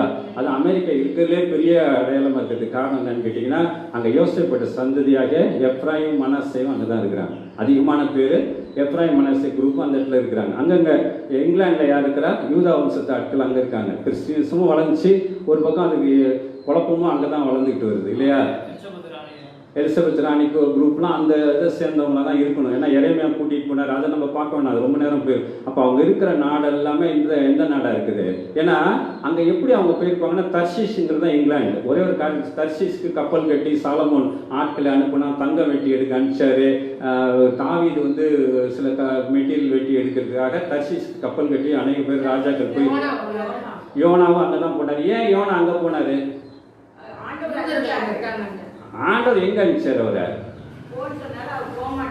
அவர் நினிவேக்கு போக சொன்னாரு. அங்கே போனால் கையை காலை வெட்டிடுவான்னு சொல்லி அங்கே ஓடிட்டாரு. நினிவேருக்கு குளிர் அவனை பற்றி பார்த்தோம், யோனாவோட அடையாளத்தை சுத்தப்பா பார்த்தோம், இல்லை மீன் வயிற்றுல அது வேற விட்டுருங்க. அப்போ அவர் எங்கே போக சொன்னால் சேஃப்டியான இடத்துக்கு, எங்கே ஆண்டவர் உங்களை ஒரு இடத்துக்கு போக சொல்றாரு. அங்கே போனால் கொண்டுருவான்னு பயந்தா எங்கே நேராக எங்கே போவீங்க வாழ்றதுக்கு? உங்கள் சொந்தக்காரங்க 50 பேர் எந்த கிராமம் இருக்காரோ அங்கே தானே போவீங்க. அப்போ அங்கே யார் இருக்கா? தர்ஷீஸில். தர்ஷீஸ்க்கு யாருமே இல்லாத இடத்துக்கு தர்ஷீஸுக்கு போனால் அப்படின்னா, தர்ஷீஸ்க்கு நிறைய கப்பல் போக்குவரத்து இருக்குன்னா அங்கே ஏதோ பிஸ்னஸ் இருக்குது அப்படின்னா தங்கம் அங்கே நிறைய கிடச்சிச்சு. தர்ஷீஷ் அப்படிங்கிறது பின்னாடி அந்த இடத்துக்கு ஹாப்பி ஐலாண்ட்ஸ்ன்னு பேர். அந்த இடத்துல பின்னாடினால தான் அது இங்கிலாண்டை மாறிச்சு. ஏன்னா தங்கம் வெட்டி எடுக்க போகணுன்னா யார் அனுப்புவார்? இப்போ சாலமோனே அனுப்புகிறாருன்னா அவன் சொந்தக்காரன், ராஜானா அவங்க குடும்ப ராயல் ஃபேமிலி உள்ள ஆட்கள், அவங்க சித்தப்பா பெரியப்பா பையன் அண்ணன் தம்பி பிள்ளைங்க, அவங்க சந்ததியில் உள்ளவங்க சொந்தக்காரன், உங்களோட குரூப்பை தான் அங்கே அடிச்சிருப்பார். எவ்வளோ பேர் போகணும்? அவ்வளோ தங்கத்தை வெட்டி எடுத்துட்டோன்னா ஆயிரக்கணக்கான பேர் கப்பலில் போயிருப்பாங்க. 100கணக்கான கப்பல் போய் தங்கத்தை எடுத்துகிட்டு வந்துட்டு இருக்கோம். அப்போ அங்கே வெட்டி எடுக்கிறதுல எத்தனை ஆயிரம் பேர் வேலை செய்வாங்க? பல ஆயிரம் பேர். அது யார் இருப்பா? அவங்களும் யூத வம்சம் தான். 12 கோத்திரத்தில் தன்னுடைய கோத்திரம் தான் மெயினாக இருப்பாங்க. மற்ற ஆளுங்க லேபர் வேலைக்கு போயிருப்பாங்க. இவங்களாம் அங்கேயே தங்கிட்டாங்க. அங்கே தங்கினவுடனே இப்போ இவருக்கு என்ன யோனாவுக்கு ஏற்கனவே போயிருக்காங்க. தர்ஷீஸில் தங்கம் கிடைக்கிது. ஏற்கனவே அங்கே கொஞ்சம் சொந்தக்காரங்க இருக்கிறாங்க. யூதர்கள் அதனால தான் வியாபாரத்தில், அந்த காலத்தில் தங்க வியாபாரத்தில் இருந்தாலும் தான் அவங்களோட பொருளாதாரம் இன்றைக்கும் பேங்க்கெல்லாம், ரிசர்வ் பேங்க்லாம் கண்ட்ரோல் பண்ணுற அளவுக்கு அது எங்கேருந்து வந்துச்சுன்னா யூதர்கள் வழியாக வந்துச்சு. அந்த அமெரிக்கா இன்றைக்கி உலகத்தை என்ன பண்ணுறான்? படையை அனுப்பிச்சு நான் பாதுகாப்பேன் அப்படின்லாம் சொல்கிறான். ஏன்னு கேட்டால் அவனோட ஆசீர்வாதத்தை வச்சு நம்ம நிரூபிக்க முடியும் அவன் யாரோட சந்ததியாக இருக்கணும். உலக ஆசீர்வாதங்கள் உலகத்தை கனிகளால் நிரப்புவானே இருக்குது. ஆவிக்குரிய கனி வேறு, அது நமக்கு உலகத்தோட கனி எது? கண்டுபிடிப்புகள், ஃப்ளைட்டு, எல்லாமே அங்கே வந்துச்சு. இப்போ என்ன ஆயிடுச்சு? அதனால் அங்கே பாவத்துக்கு மேலே பாவமும் இப்போ கடைசி நாள் வந்துருச்சு. ஜட்ஜ்மெண்ட் ஆண்டவர் வரப்போறாரு. இப்போ அது மேலே ஒரு நியாயத்திருப்பு. அதுக்கு முதல் அடி தான் அந்த ட்வின் டவரில் விழுந்த அடி. ஏன்னு கேட்டால் யோசேப்போட பிள்ளைங்க பேர் என்ன? எப்ராயிம், மனாசே. எப்ராயிமோட அலங்காரம் எப்படி இருக்குன்னு கேட்டால், தலையீற்று காலையில் கொம்பின் அலங்காரத்தை போல முதல் இது வந்து ஆண்டவர் கொண்டு போய் கொடுப்பாங்க. இஸ்ரவேலில் ஒரு காலமாடு இதாச்சுன்னா அதை கொண்டு போய் எல்லாத்தையும் கொண்டு போய் ஆலயத்துக்கு கொடுப்பாங்க. அதை கொடுக்குறப்போ அது கொம்பெல்லாம் அலங்காரம் பண்ணி, அதுக்கு அடையாளம் தான் இங்கே பூம்பு மாடு, நம்ம காளை மாடெல்லாம் விட்டுறோம்ல, அது மாதிரி அந்த மாடுகளை கொம்பெல்லாம் அலங்காரம் பண்ணி அதை கொண்டு போய் அங்கே கொடுப்பாங்க. தலையீற்று காலையில் கொம்பின் அலங்காரத்தை போல இருக்குன்னா, அப்போ அமெரிக்கா ஒரு பெரிய அலங்காரமான நகரம். அவன் ஜாதிகளை முட்டி பின்பு தள்ளுவான். யோசேப்போட பிள்ளைங்க எப்படி அபிஷேகமாக ஜாதிகளை முட்டி பின்னுக்கு தள்ளுவான். போய் ஆப்கானிஸ்தானில் இறங்கினாலும் அவனை விரட்டுவான். ஈரானில் போனால் முட்டி விரட்டி எல்லாத்தையும் ஜாதியெல்லாம் என்ன பண்ணுவான்? பின்னாடி போடான்னுடுவான். அந்த அபிஷேகம் யாருக்குமே கிடையாது. பைபிளில் யாரும் கண்டுபிடிக்கவே இல்லை. ஹல்லேலூயா. அந்த அபிஷேகம் யார்கிட்ட இருக்கு? அவங்ககிட்ட இருக்கு. அதை கண்டுபிடிக்கிற அபிஷேகம் யார்கிட்ட இருக்கு? நம்மகிட்ட இருக்குது. ஹல்லேலூயா. ஆண்டவரெல்லாம் மறைச்சி வச்சிருக்கேன். இந்த புத்தகத்தோட இந்த பகுதியெல்லாம் எதுக்கு இருக்குன்னே தெரியாது. எந்த சிவர் மேலே ஏறினார் அப்படின்னா, சேஃப்டியாக கொண்டு போய் அமெரிக்காவில் வச்சிருக்கிறார். ஒரு செழிப்பான தேசத்தில் கொண்டு போய் நீரூற்று பக்கத்தில் அவன் நல்ல செழிப்பில் வச்சிருக்காரு. அவன் உலகத்தை கனிகளை நிரப்புவான். ஒருத்தன் படிக்கணும்னா எங்கே போவான்? அமெரிக்காவுக்கு போகிறேன். வேலைக்கு எங்கே போகிறேன்? அமெரிக்காவுக்கு போகிறேன். எல்லாம் ஆனால் போகுது உடையிற நேரம். ஹல்லேலூயா. ஏன்னா ஆண்டவர் வரப்போறார். உலக ஆசீர்வாதம். ஏன்னா இவன் அது அக்கிரமத்துக்கு மேலே அக்கிரம், அது இலுமினாட்டிஸ் அப்படி இப்படின்னு போய் உலகத்தை பெரிய பிஸ்னஸ் ஆகி இந்தியாவே அதுக்குள்ளே மாட்டி பல நாடுகள் அவன் என்ன பண்ணி வச்சிருக்கிறான்? உள்ளே இழுத்து வச்சிருக்கிறான். ஏன்னா அப்படி முடிக்கிறதுக்கான ஆசீர்வாதம் எங்கேருந்து வந்துச்சுன்னா யாருக்குமே தெரியாது. எடுத்து சொல்லவும் யாருக்கு தெரியாது? யாருக்கு வெளிப்படுத்துகிறாரோ அவங்களுக்கு தான் அது தெரியும். ஹல்லேலூயா. இப்போ உலகத்தை கனிகளால் நிரப்புறோம். எவ்வளோ பெரிய ஆசீர்வாதம். இப்போ புரியுது ஆண்டவரோட ஆசீர்வாதம். இந்த வசனம் எங்கே போய் நிறைவேறி இருக்குன்னு இன்ன வரைக்கும் நிறைய பேர் கண்டுபிடிக்கல. ஒரு சில பேருக்கு தெரியும். நானும் சில பேர் புக்கில் படித்து தான் சொல்கிறேன். அப்போ கண்டுபிடிச்சாலும் அதெல்லாம் சேர்த்து என்ன பண்ணணும்? வெளியில் சொல்கிறதுக்கு என்ன வேணும், அந்த வெளியில் அனுப்பணும். இந்த நாள் என்ன நடந்துகிட்டு இருக்கு. அப்போ யூதா விட்டு செங்கோல் நீருங்க அது அப்படின்னு கேட்டால், இங்கிலாண்டில் இன்றைக்கி ராணி இருக்கிறாங்க. யூதா விட்டு செங்கோல் அகலர், அந்த அவனை பாதங்களை விட்டு யார் அகல்றதில்லை. வல்லவரின் கரங்களால் பலத்து அவனை பாதங்களை விட்டு யார் அகல்ன்னு சொல்லணும், நியாயாதிபதி அகல்வதில்லை அப்படின்னு ஒரு தான் கோத்திரம் அங்கே தான் சேர்ந்து இருக்குது, இங்கிலாண்டோட சேர்ந்து இருக்குது. அந்த வசனங்களை நான் எடுத்து தரேன் அப்புறமா. சில வாசி 22, யோசேப்பு கனித்தரும் செடி, அவன் நீர் ஊற்றண்டைகளில் கனித்தரும் செடி, அதன் கொடிகள் சோரின் மேல் படரும். நல்ல சேஃப்டியாக கீழே என்ன இருக்கான், கீழே நீரோடைய பக்கத்தில் இருக்கான், செவுத்து மேலே ஏறி இருக்கான், வீட்டு மேலே ஏறி மேலெலாம் படச்சுன்னா யாருக்கு, நமக்கு தான் அது பயன்படும் இல்லையா. அப்போ அமெரிக்கா என்னவா இருக்குது, அமெரிக்காவில் இந்த ஜனங்களை பாதுகாப்பாக ஆண்டவர் கொண்டு வச்சிருக்கிறாரு. இதை குறிச்சிங்க, இதை பற்றி இன்னொரு தடவை பேசுவானா, இது இன்னொரு காரியத்தை மட்டும் சொன்னால் அதை பற்றி நம்ம பேசுவானா ஏன்னு கேட்டால் ரொம்ப நேரம் ஆயிரும். அது இன்னொரு நாள் முடிஞ்சால் பார்க்கலாம். அது எங்கே இருக்குன்னா அமெரிக்கா தேசம் தான். ஏசியா 18 இருக்குது. ஏசியா 18 அமெரிக்காவோட வரைபடத்தை பற்றி ஆண்டவர் எழுதி வச்சிருக்கிறாரு. எவ்வளோ பெரிய மறைபொருள் தெரியுமா ஏசியா. சரி சும்மா அதை மட்டும் வாசிப்போம். மீதி ஏசியா 18 எடுத்து வாசிங்க, யாராவது நிறுத்தி வாசிங்க. ஏன்னா நம்ம ஒருவேளை இப்போ அடுத்தாப்புல இது யார்கிட்ட போக முடியாமல் கூட இருக்கலாம். இப்போ கேட்குற நேரத்தில் சொல்லிடுறேன். ஏசியா அதிகாரம் 18.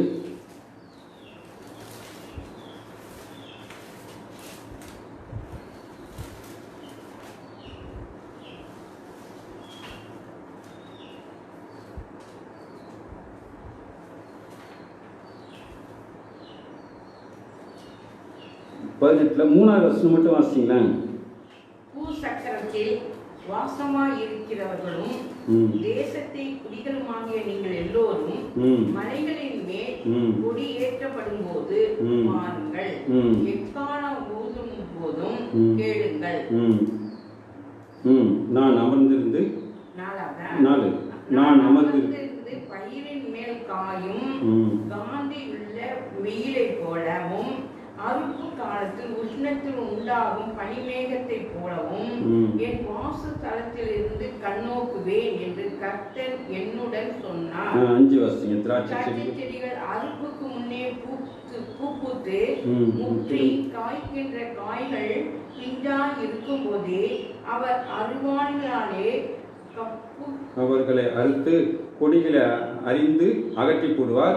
அவை ஏகமாய் மலைகளின் பட்சிகளுக்கும் பூமியின் மிருகங்களுக்கும் விடப்படும். பட்சிகள் அதன் மேல் கோடை காலத்திலும் காட்டு மிருகங்கள்லாம் அதன் மேல் மாறி காலத்திலும் தங்கும். சரி, இப்போ நம்ம திராட்சை செடி அறுப்புக்கு முன்பே பூ பூத்து முற்றி காய்க்கிற காய்கள் பிஞ்சுமாய் இருக்கும் போதே அவர் அறிவாளினாலே அக்கப்பு கவர்களை அறுத்து கொடிகளை அறிந்து அகற்றி போடுவார். யாரு திராட்சை செடினா இஸ்ரவேல்.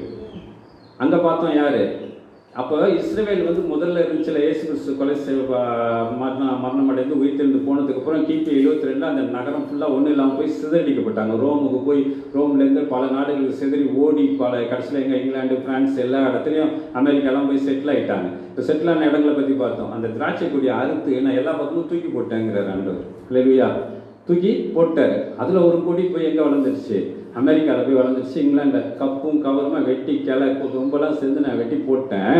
ஆனால் இங்கே எப்படி சொல்லுதா, 3வது வசனம், பூச்சக்கத்தில் வாசமாக இருக்கிறவர்களும் தேசத்து குடிகளுமாகிய நீங்கள் எல்லாரும். பூச்சக்கத்தில் உலகம் முழுசும் குடியிருக்கிற தேசத்து குடிகள்னா யார், எந்த தேசத்து குடிகள், இஸ்ரவேல் தேசத்தோட குடிகள். மலைகள் மேல் கொடியேற்றப்படும் போது பாருங்கள், எக்கால ஓதுப்படும் போது கேளுங்கள். என்ன அர்த்தம்னா, இப்போ இந்த 2000 வருஷத்துக்கு அப்புறம் இந்த நூற்றாண்டுல, போன நூற்றாண்டுல எக்கால ஓதி ஆண்டவர் எல்லாத்தையும் மலைகள் மேலே கொடியேற்றி யூதா கொடியேற்றி எல்லாம் இப்போ அங்கே போயிட்டாங்க. அமெரிக்காவில் இருந்தோம்னா அங்கே போயிட்டே இருக்காங்க, இஸ்ரேல் தேசத்துக்கு போகிறாங்க. அப்போ எல்லாம் முக்கியமாக அங்கே போயிட்டாங்க. ஏன்னா இப்போ ஆண்டவர் வருகை, அப்போ இஸ்ரேல் திருப்பி ஆயத்தமாகணும், இஸ்ரேல் திருப்பி ஆயத்தமாகணும். அதுக்காக எல்லாம் இப்போ அங்கே போகிறாங்க. எவ்வளோ மறைப்பொருள் இருக்கு பாருங்க. அப்போ அறுத்து தூக்கி போட்டு அது அங்கே போய் வளர்ந்துருச்சு. அது அந்த ஆசீர்வாதத்தை எங்கே கொடுக்குறாரு, ஆதியாகமத்தில் கொடுக்குறாரு. இன்ன வரைக்கும் அது நிறைவேறிட்டு இருக்கு. அப்போ ஆண்டோடைய வார்த்தை ஒன்றுமே என்னாகலை, மாறலை, வீணாவே போல ஒன்று. அப்போ பாருங்க, இன்னும் அப்போ இங்கிலாண்டில் யார் இருக்கிறா, அந்த ராணிலாம் அந்த வம்சாவளியை சேர்ந்தவங்க தான் அங்கே இருக்கிறாங்க. எந்த யூதா வம்சாவளியை சேர்ந்தவங்க. இன்னும் அவங்களோட அடையாளமே சிங்கம் தான். இவங்களோட இங்கிலாண்டோட இதுவே சிங்கம் தான் அவங்களோட அடையாளம், யூதா கோத்திரம். அப்போது யூதா கோத்திரம் அங்கே இருக்குது, எப்ராயிம் மனாசே இங்கே இருக்குது, பிரான்ஸில் வந்து சாராகோட்டான்னு ஒரு நதி இருக்குது. சாரா நம்ம நிறைய பேருக்கு யூதா கோத்திரத்தை பற்றி பார்க்குறப்போ இதெல்லாம் ஆழமாக இதெல்லாம் கேட்க முடியுமா என்னன்னு எல்லாரையும் கேட்க முடியாது. பரவாயில்ல, நீங்களாம் கூட இந்த வயசில் கேட்டுக்கிறீங்க. ஆனால் என்னன்னு கேட்டீங்க, யூதாக்கு பிறந்தது யார்? யூதாக்கு 2 பிள்ளைங்க, தாமார் வழியாக 2 பிள்ளைங்க பிறக்கிறாங்க. ஒருத்தர் பேர் என்ன? சாரா, பாரேஸ். பாரேஸ் சாரான்னு 2 பிள்ளைங்க பிறக்கிறாங்க. அந்த பாரேஸ் வழியாக தான் நம்ம மற்றவங்க எல்லாம் வராங்க, தாவீதெல்லாம் வராங்க. பாரேஸ் யூதாக்கு பிறந்த 2 பிள்ளைங்க, 2 பிள்ளைங்க, ட்வின்ஸு. ஒன்று சாரா, இன்னொன்று பாரேஸ். பாரேஸ் வம்சாவளியில் எல்லாம் வந்துடுறாங்க. யூதா இவரு தாவீது எல்லாம் வந்துடுறாங்க. ஆனால் பாரேஸ் என்ன ஆச்சு? இது சாரா என்னன்னாரு? சாரா பற்றி எழுதவே இல்லை. அப்போ 2 பிள்ளைங்க பிறந்துச்சு. எல்லா இடத்துலையும் எப்ராஹிம் மனாசே பற்றி எழுதுறாரு, யாக்கோப்பு ஏசா பற்றி எழுதுறாங்க. அப்போ இந்த சாராவை பற்றி என்னாச்சு? சாரா அந்த குரூப் தான் எங்கே போயிருக்காங்கன்னா பிரான்ஸில் இருக்கிறதாக சொல்லப்படுது. அது ஒரே ஒரு உதாரணம் தான் சொல்லி ஒரு காரியத்தை உறுதிப்படுத்த சொல்ல முடியும். ஏன்னா அங்கே இருக்கிற நதி பேர் சாரா கோட்டா. சாரா அந்த எபிரேய உச்சரிப்படி சாரா அப்படிங்கிற இது வந்தது. சாரா அப்படிங்கிற சாரா கோட்டா அப்படின்னு ஒரு நதி இருக்கு. அவங்களாம் போய் அந்த இடத்துல செட்டில் ஆனவங்க. சரி, அந்த கப்பும் கவருமா எங்கே போட்டேங்கிறாரு? பிச்சு அந்த கொடியை காய்க்க முன்னே அதெல்லாம் என்ன பண்ணிட்டாராம்? அது பிஞ்சா இருக்கிறப்பே, அப்படிதானே இருக்கு வசனம், பிஞ்சா இருக்கிறப்ப வெட்டி போட்டேன் அப்படிதானே இருக்கு 18ல். குடிக்கிற மாதிரி இது 4ல் 5 இல்லையா? பிஞ்சா இருக்கும்போது அப்போ இது அப்படியே அத்திமரம் இஸ்ரவேலை குறிக்குது. இஸ்ரவேலில் அந்த பார்க்குறப்ப அந்த கனி இல்லைன்ட்டு அதை என்ன பண்ணுறாரு? மரத்தை சபிக்கிறாரா? இந்த இடத்துல என்ன பண்ணுறாரு? வெட்டி தூக்கி போடுறாரு. புரியுதா? அப்போ இஸ்ரேல் தேசமாக இல்லாமல் திராட்சை கொடியை எல்லா இடத்துலையும் தூக்கி போட்டார். இப்போ அது அங்கங்கே வளர்ந்துருக்கு. இப்போ எல்லாம் கடைசி நாளில் எல்லாம் ஒன்றா சேர்றாங்க. ஏன்னா ஒன்றாவே இருந்தால் அழிச்சிடுவாங்க. அதனால் எகிப்துக்குள்ளே கொண்டு போய் வச்ச மாதிரி அங்கங்கே அமெரிக்காக்குள்ளே இங்கிலாந்துக்குள்ளே வச்சு அதனால அந்த தேசங்கள்லாம் வளமாய் அவங்க மூலியமாக எல்லா நாடுகளும் இன்றைக்கி வளமையாக இருக்கா இல்லையா? இன்றைக்கி இந்த செல்லு ஓடிக்கிட்டு இருக்குன்னா எல்லாமே அமெரிக்காவோட கம்பெனி தான். எல்லாத்தையும் அவங்க வாங்கிட்டாங்க. எல்லாம் நீங்கள் இதில் இப்போ அந்த இதை பற்றி நம்ம எதிராக சொன்னாலும் சரி, இப்போ இந்த இதில் அந்த என்ன சொல்கிறோம், கார்பரேட் கம்பெனிங்க, செல்ஃபோன் கம்பெனிலாம் சொல்கிறோம்ல, அவனே அதான் நேற்று கூட ஒரு ஆள் பேசுகிறான். நீங்கள் திட்டுறதும் எதில் திட்டுறீங்க? அவனை பற்றி, கார்பரேட்டை பற்றி அவனோட ஃபோனில் தான் திட்டுறீங்க. அவன் அதையும் அனுப்பிட்டு தான் இருக்கான். அவனும் அதுக்கு பிஸ்னஸ். ஏன்னா அவன் பெரிய இன்டெலிஜென்ட். அவன் கொடுத்த இன்டெலிஜென்ட்டாக இருக்க காரணம் அவன் ஆபிரகாமின் சந்ததி, அந்த யாக்கோப்பு கொடுத்த ஆசீர்வாதம். இன்னொரு 25 வருஷத்துக்கு அவன் ஒன்றும் பண்ண முடியாது. இப்போ நாடு அமெரிக்கா மோசமாக போகுதுன்னா அதுக்குள்ளே தண்டனை. அவன் தப்பு செஞ்சானா அதுக்குரிய தண்டனை. தாவீது தப்பு பண்ண போய் ஆண்டவர் தண்டனை கொடுத்தாருல, அது மாதிரி அமெரிக்காவில் பாவம் நிரம்புறப்ப கடைசி நாளில் அவன் அக்கிரமம் செய்யட்டுங்கிறாரு. அப்போது அந்த நோயை அனுப்பி அவனை எச்சரிக்கிறாரு. அல்லேலூயா. இதை நம்ம பார்த்துட்டு என்ன சொல்கிறோம்? ஆமாம், ஏன் கிறிஸ்தவ நாட்டிலையும் வந்துச்சு நம்ம சொல்கிறோம். ஏன்னா நமக்கு எதுவும் தலையும் தெரியாது, வாலும் தெரியாது. யோசேப்புக்கும் யூதாவுக்குள்ள வித்தியாசமும் ரொம்ப ஒரு அளவுக்கு மேலே நமக்கு தெரியாது. ஆண்டவர் வெளிப்படுத்தினாலே எனக்கும் தெரியாது, உங்களுக்கும் தெரியாது. அல்லேலூயா. இந்த கர்த்தர் என்ன பண்ணால் நமக்கு அதை வெளிப்படுத்தி இருக்கிறார். அப்போ கனிகளால் நிரப்புறோம். நீங்கள் பைக்கில் போகிறோம், காரில் போகிறோம், ஃப்ளைட்டில் போகிறோம். எல்லாம் எந்த நாட்டிலேருந்து வந்துச்சு? இங்கிலாந்து, அமெரிக்கா. ஏன் அவங்களுக்கு மட்டும்தான் இருந்துச்சா? யூதர்கள் இருக்கிறது 1% கிடையாது, 0.5% தான் அவங்க இருக்கிற அவங்களோட பாப்புலேஷன். ஆனால் அவங்க இதில் வாங்கின அந்த நோபல் பரிசு 85% உலகத்தோட மொத்த இதை விட. அப்போ யார் அறிவாளிகள்? ஏன்னு கேட்டால் அவங்களோட ஆசீர்வாதம். யாரோட ஆசீர்வாதம்? சிரசின் மேல் வந்த ஆசீர்வாதம், உலகத்து ஆசீர்வாதம். ஜாதிகளை முட்டி பின்னுக்கு தருவான். அவன் பட போனாலே, அமெரிக்கா போனாலே, ஈராக்கில் போய் உட்காந்துருக்கான், ஈரானில் போய் உட்காந்துருக்கிறான், ஏசா நாட்டெல்லாம் பிடிச்சி உலுக்கிட்டு இருக்கிறான். யார்? அமெரிக்கா. இஸ்ரேலுக்கு சப்போர்ட்டாக இருக்கான். இஸ்ரேலுக்கு சப்போர்ட்டாக இருக்கிறது காரணமே இப்போ இருக்கிற ட்ரம்போட மருமகம் முதல் கொண்டு யூதர். அப்போ பாருங்க, எல்லாமே இந்த கடைசி நாளில் வருது. ஆனால் இதெல்லாம் யூதர்களுக்காக வரல. ஆண்டவரை எல்லாத்தையும் ஒன்றா திருப்பியும் ஒரு கொடி ஏற்ற. இதில் வாசலில் 18 என்ன வருஷம்? கொடியேற்ற போது மலைகளின் மேல் கொடியேற்றப்படும் போது 18:3 கொடியேற்றப்படும் போது பாருங்கள், எக்கால ஊதப்படும் போது கேளுங்கள். எல்லாம் வாங்கன்னு கால் பண்ணுறாங்க. அங்கே எல்லாம் அங்கே போய் போட்டு அங்கே இடமே இல்லை.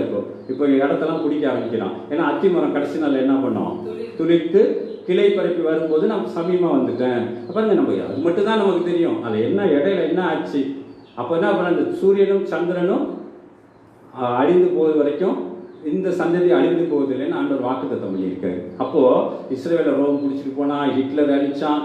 ஆண்டவர் அதுக்கு போல எல்லா நாடுகளும் கொண்டு போய் வெளியே வச்சுட்டார். பெரிய பெரிய சயின்டிஸ்ட்டு, பெரிய பெரிய ஆளுங்க, அவங்க வம்சாவளி ஆளுங்கெல்லாம் இன்றைக்கி அமெரிக்காவில் பெரிய பெரிய செனட் உறுப்பினர்கள் எல்லாம் பார்த்தீங்கன்னா இவங்களோட வம்சாவளி தான்.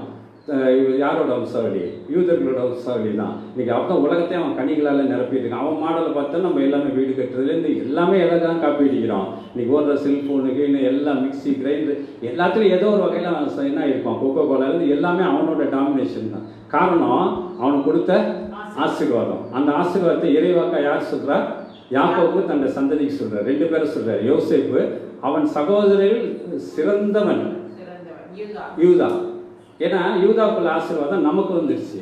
அது யாரு? துதியின் அபிஷேகத்தை வழியா நம்ம எங்க கடந்து போகணுமா? நித்திய பருவதங்கள் மட்டும் நம்ம கடந்து போறோம். இப்போ தெரியுதா 2 பேருக்கும் உள்ள வித்தியாசம்? இதெல்லாம் என்ன அப்போ ஏன் இதெல்லாம் கடைசி நாளில் சொல்றோம் அப்படின்னா, உலகத்தை ஆசீர்வாதம் போனோம்னா அவன் தப்பு மேல தப்பு செய்ய ஆரம்பிச்சான், உலகத்தை கொள்ளையடிக்க ஆரம்பிச்சிட்டான், உலகத்துக்கு உதவி செஞ்சான். ஒரு காலத்துல கோதுமையெல்லாம் குதவி கடல்ல போட்ட அளவுக்கு அவன் ஆசீர்வாதம் எங்கே இருந்துச்சு? அவன் ஏற்றுக்கொண்ட அந்த நாட்டில் வர்ற யாரோட பொருட்டு? யோசேப்பு பொருட்டு. யோசேப்பு கனித்தரும் செடி சூரியன் மேலே ஏறி தண்ணிக்குள்ள வேற ஓடி. இன்னைக்கு அமெரிக்கா ஆட்சி படைக்கிறதே ஒரு பிரதமரை நியமிக்க, ஒரு பிரசிடென்ட்டை நியமிக்கிறது கூட யாருன்னா அந்த யூதர் பணக்காரங்க தான் நியமிக்கிறாங்க. அவங்க இல்லாமல் யாரும் என்ன பண்ண முடியாது, வேற யாரும் ஒன்றும் செய்ய முடியாது. இது உலகத்துக்கே தெரியும். இன்னைக்கு நல்ல டிவிலெல்லாம் மற்றவங்க பேசுகிறாங்க. ஆனால் இது கர்த்தருக்குள்ள எப்படி வந்துச்சுன்னு நம்ம ஜனங்களுக்கு தெரியாது. உலகத்துக்காரன் கண்டுபிடிக்கிறான் யூதர்கள் வழியாக தான் வருதுன்னு. இயேசு கிறிஸ்துன்றார் யூதர் வழியாக என்ன வருது? ரட்சிப்பு வருது. அப்போ அவன் மனம் மாறினா அவனுக்கு இன்னும் அந்த ஆசீர்வாதங்கள். ஆனால் ஆண்டவர் வருகை இருக்கிறப்போ ஆவிக்குரிய நமக்கு தான் இனிமேட்டுக்கு எழுப்புதல் வரணும். நம்ம வழியாக தான் என்ன ஆகணும்? எழுப்புதல் வரணும். அதனால பாவம் செய்கிறோம் அவன் செஞ்சுக்கிட்டே இருக்கட்டும். அதுலேயும் சில பேரை நான் ரட்சிக்க வைப்பேன். நீ என்ன பண்ணு, உனக்கு நித்திய பொருள், உனக்கு வர வேலை எங்கே போகிற வேலை இடம் ஒன்று இருக்குது. அப்போ உலக ஆசீர்வாதத்துக்கு பின்னாடி ஓடாது. ஐஸ்வர்யம் மயக்கண்டி எல்லாத்தையும் பணம் வந்துருச்சு, எல்லாத்தையும் பைக்கு. யாருமே 1 லட்ச ரூபா, ஒரு கடைக்காரங்க கூட சொல்லுவாங்க 1 லட்ச ரூபாய்க்கு கீழே யாரும் பைக்கே வாங்கறதில்ல. நீங்கள் தான் காசு இல்லை காசு இல்லைன்னு எல்லாத்தையும் காசு இல்லை உலகத்தில் என்ன பண்ணுவாங்கன்றீங்க. யார் 1 லட்ச ரூபாய்க்கு கீழே பைக்கு வாங்குறா? இப்போ ஒரு ஓட்டு வீட்டில் இருக்கும் கூட 1 லட்ச ரூபா பைக்கு தான், 1,4 லட்சம்னா அந்த பைக்கு தான் வாங்குவேன்றாங்க. அப்போ அந்த ஆசீர்வாதம் எங்கே வருது? அவன் வெளியா எங்கே வருது? வீட்டில் உட்காந்து நெட்லேயே சம்பாதிக்கிறாங்க. எது யார் வெளியா? அவன் வெளியாக தான். இன்றைக்கி இருக்க ஐடி குரூப் ஃபுல்லாக எங்கே சம்பாதிக்கிறாங்க? அவன் வெளியாக தான் சம்பாதிக்கிறாங்க. இப்போ எல்லாமே அப்போ உலகத்தில் இருக்கிற அரபு கண்ட்ரிஸ்லாம் கண்ட்ரோல் பண்ணி நம்ம எல்லா நாடுகளையும் கண்ட்ரோல் பண்ணுற அதிகாரமும் அந்த ஆசீர்வாதமும் ஒருத்தர் இருந்துச்சு. அதுதான் ஆண்டவர்கிட்ட இருந்தது. அல்லேலூயா. அப்புறம் எவ்வளோ கரெக்டாக இருக்குது. அப்போ அவனோட இதை எங்கே உடைக்கிறதுனா அந்த ட்வின் டவர் உடச்சி காமிக்கிற ரெட்டை கோபுரம் உடஞ்சதுன்னா முதல்ல அவனோட வீழ்ச்சியோட சின்ன ஆரம்பம். அது என்னன்னா இப்ராஹிமோட கொம்புன்னு என்ன 2 கொம்பு உடஞ்சிருச்சு. இப்போ ஏன்னு கேட்டால் அவன் அக்கிரமம் செய்ய ஆரம்பிச்சிட்டான். ஆண்டவரை மறந்துட்டான். அவன் தான் உலகத்துக்கு பைபிள் அடிச்சு கொடுத்தான், எல்லா ஊழியர்களுக்கும் காசு கொடுத்தான். கடைசியில் ஓரினை சேர்க்கைக்கு அவன் தான் என்ன ஆகிட்டான்? அக்கிரமம் செய்ய ஆரம்பிச்சிட்டான். அவன் செய்கிறவன் ஜெயிட்டும், நீ ஆசீர்வாதமாக இருக்கிறவன் ஆசீர்வாதம் இந்த வசனம் எங்கே போய் முடியுது? பரிசுத்தம் உள்ளவனை பார்த்து பரிசுத்தமாக உன்னுடைய ஆசீர்வாதம் நித்திய போகிறது மட்டும் இருக்கு. நீ உலக ஆசீர்வாதம் ஐஸ்வர்ய மயக்கத்தினாலும் நீ இதாகிடாது. அவன் ஐஸ்வர்ய மயக்கத்தினாலும் இச்சையினாலும் காம விகாரனாலும் அவன் விழுந்து போயிட்டே இருக்கான். விழுந்து எங்கே போயிட்டான்? அதிகம் அக்கிரமம் செய்ய இன்னும் அக்கிரமம் செய்யணும்னா என்ன அர்த்தம்? பொம்பளை விபச்சாரம் பண்ணுவோம், ஆம்பளையும் பண்ணிட்டு பொம்பளை அக்கிரமம் செய்ய இன்னும் மோசமாக போட்டோம். அப்போ தான் என்னோட முடிவு வரும். அல்லேலூயா. கொள்ளை நோய்கள்லாம் நான் சொன்ன வாக்குத்தத்தம் நிறைவேறி கொண்டிருக்கும். இப்போ பாருங்க எவ்வளோ அழகாக 2 பக்கத்துலையும் வந்துச்சா. சில ஒரு காரியங்களை பார்த்து முடிச்சிடுவோம். மணி என்னாச்சு? 11. அப்போ புரியுதா? அப்போ அவனோட ஆசீர்வாதம் எங்கே இருக்கு? சரி, அந்த அமெரிக்கா பற்றி மட்டும் ஒரே ஒரு பகுதி இருக்கு, முடிச்சிடும், வாசிப்போம். அப்புறமா வீட்டில் போய் வாசிங்க. 18:7 வசனம். 18:7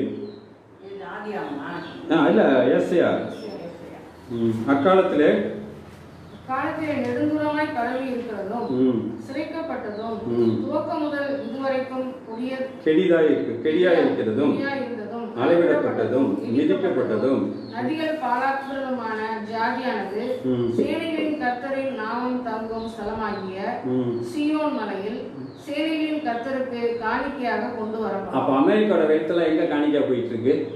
இஸ்ரேலுக்கு போயிட்டு இருக்கு. இன்னைக்கு எல்லாருக்குமே தெரியும், உலக நாடுகளுக்கு இந்த விஷயம் தெரியும்.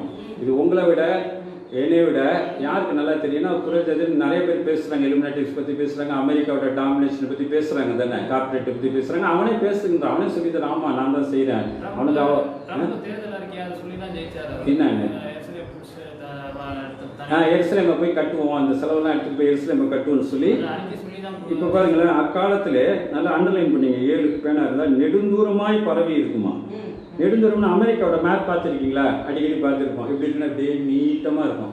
வட அமெரிக்கா, தென் அமெரிக்கான்னு சொல்லி மேப் வந்து இப்போ இந்தியாவில் இத்தனும் இருக்கும். ஆனால் இந்தியாவுக்குள்ள 4 மடங்கு தென் அமெரிக்கா, வட அமெரிக்கா அதை விட 4 பங்கு இப்படி நீட்டமாக இருக்கும். அப்போ பாருங்கள், நெடுந்தூரமாய் பரவி இருக்கிறது. ஒரு மேப் எப்படி இருக்குமா? நெடுந்தூரம்னா நீட்டு வாக்கில் இருக்கும். பூமியில் ஒரு கோள் அப்படி இப்படி இருக்கும். அது பார்த்துருக்கீங்களா?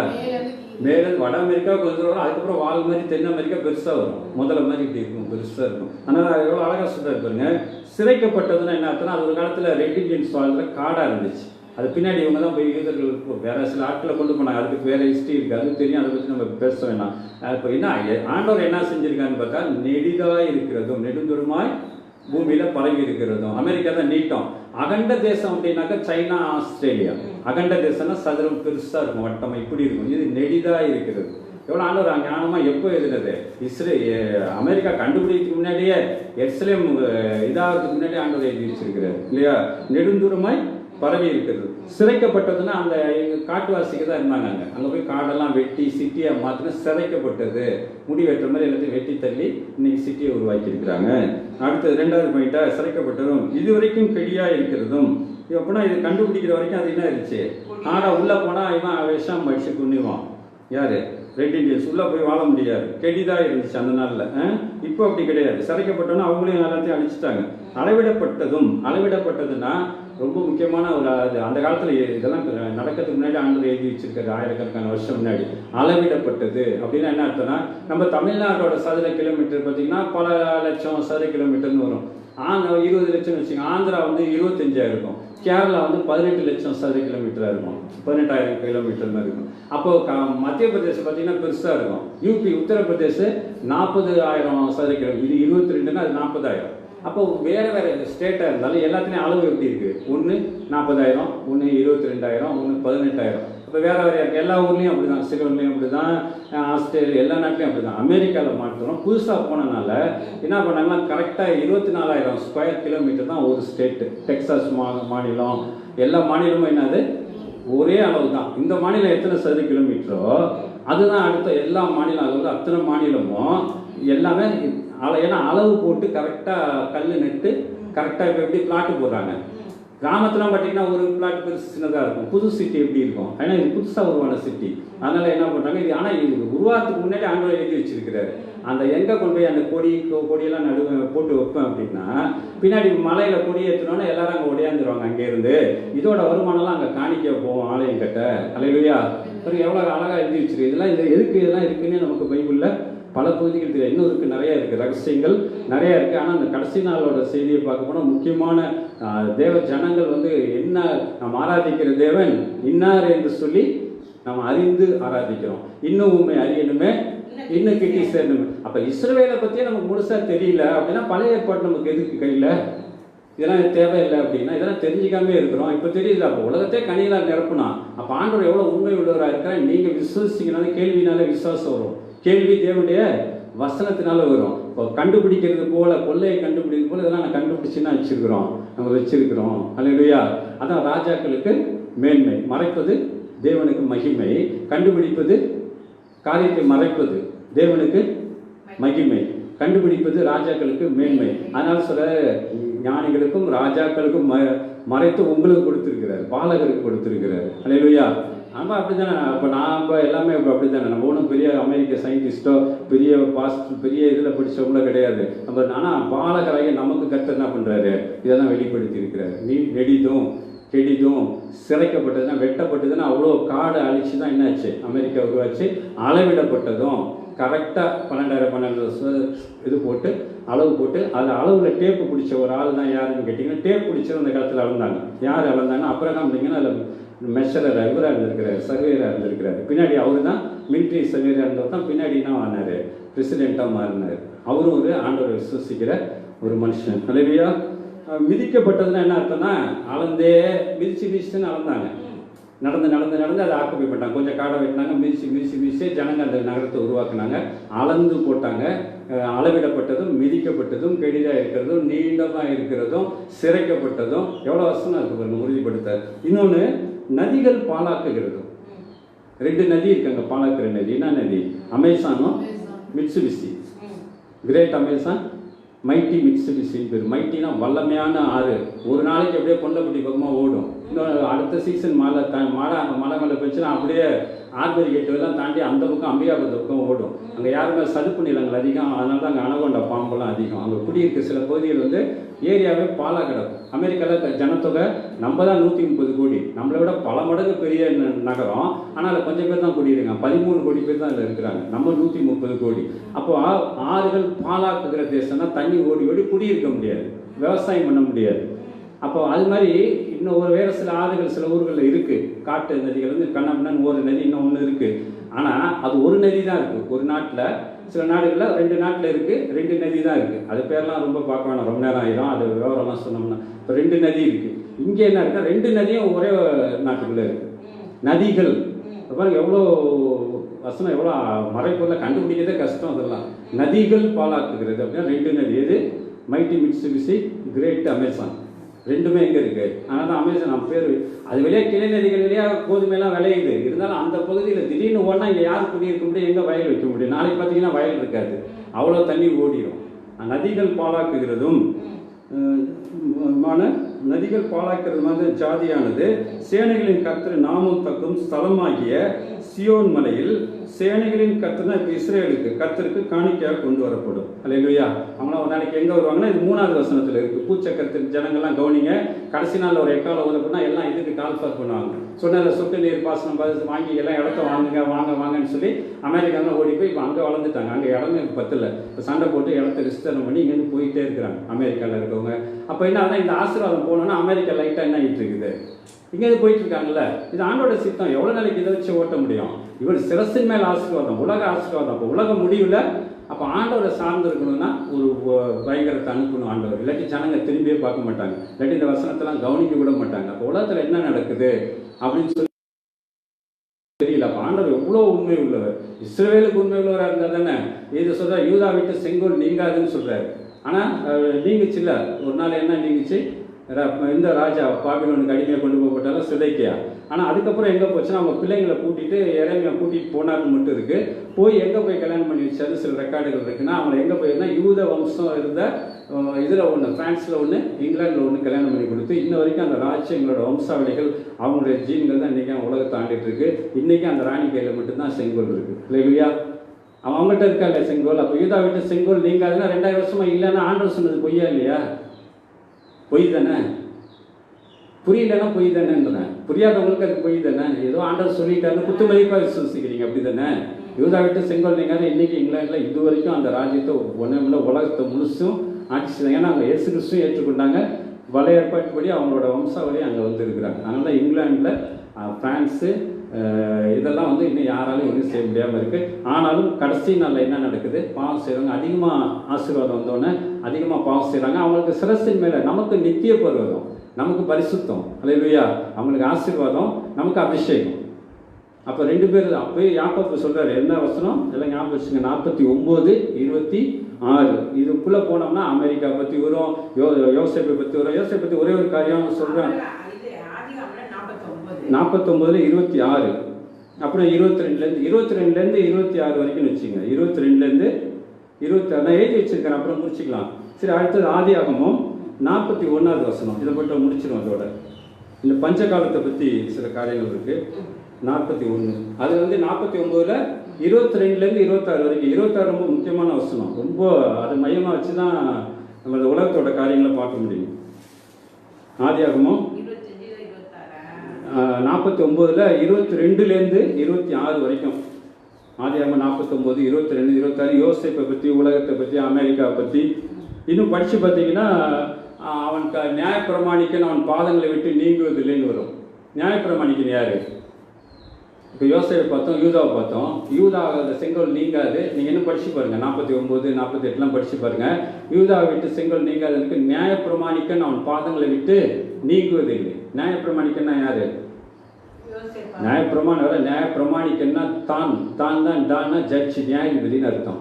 தானியல்னா தேவனுடைய நீதி, ஏல்னா தேவன், நீதி தேவனுடைய நீதி. தானியல் தான் கோத்திரம் சில 12 கோத்திரம் யாக்கோபு கோத்திரத்தில் தான் வந்து யாரோட சேர்ந்திருப்பானா?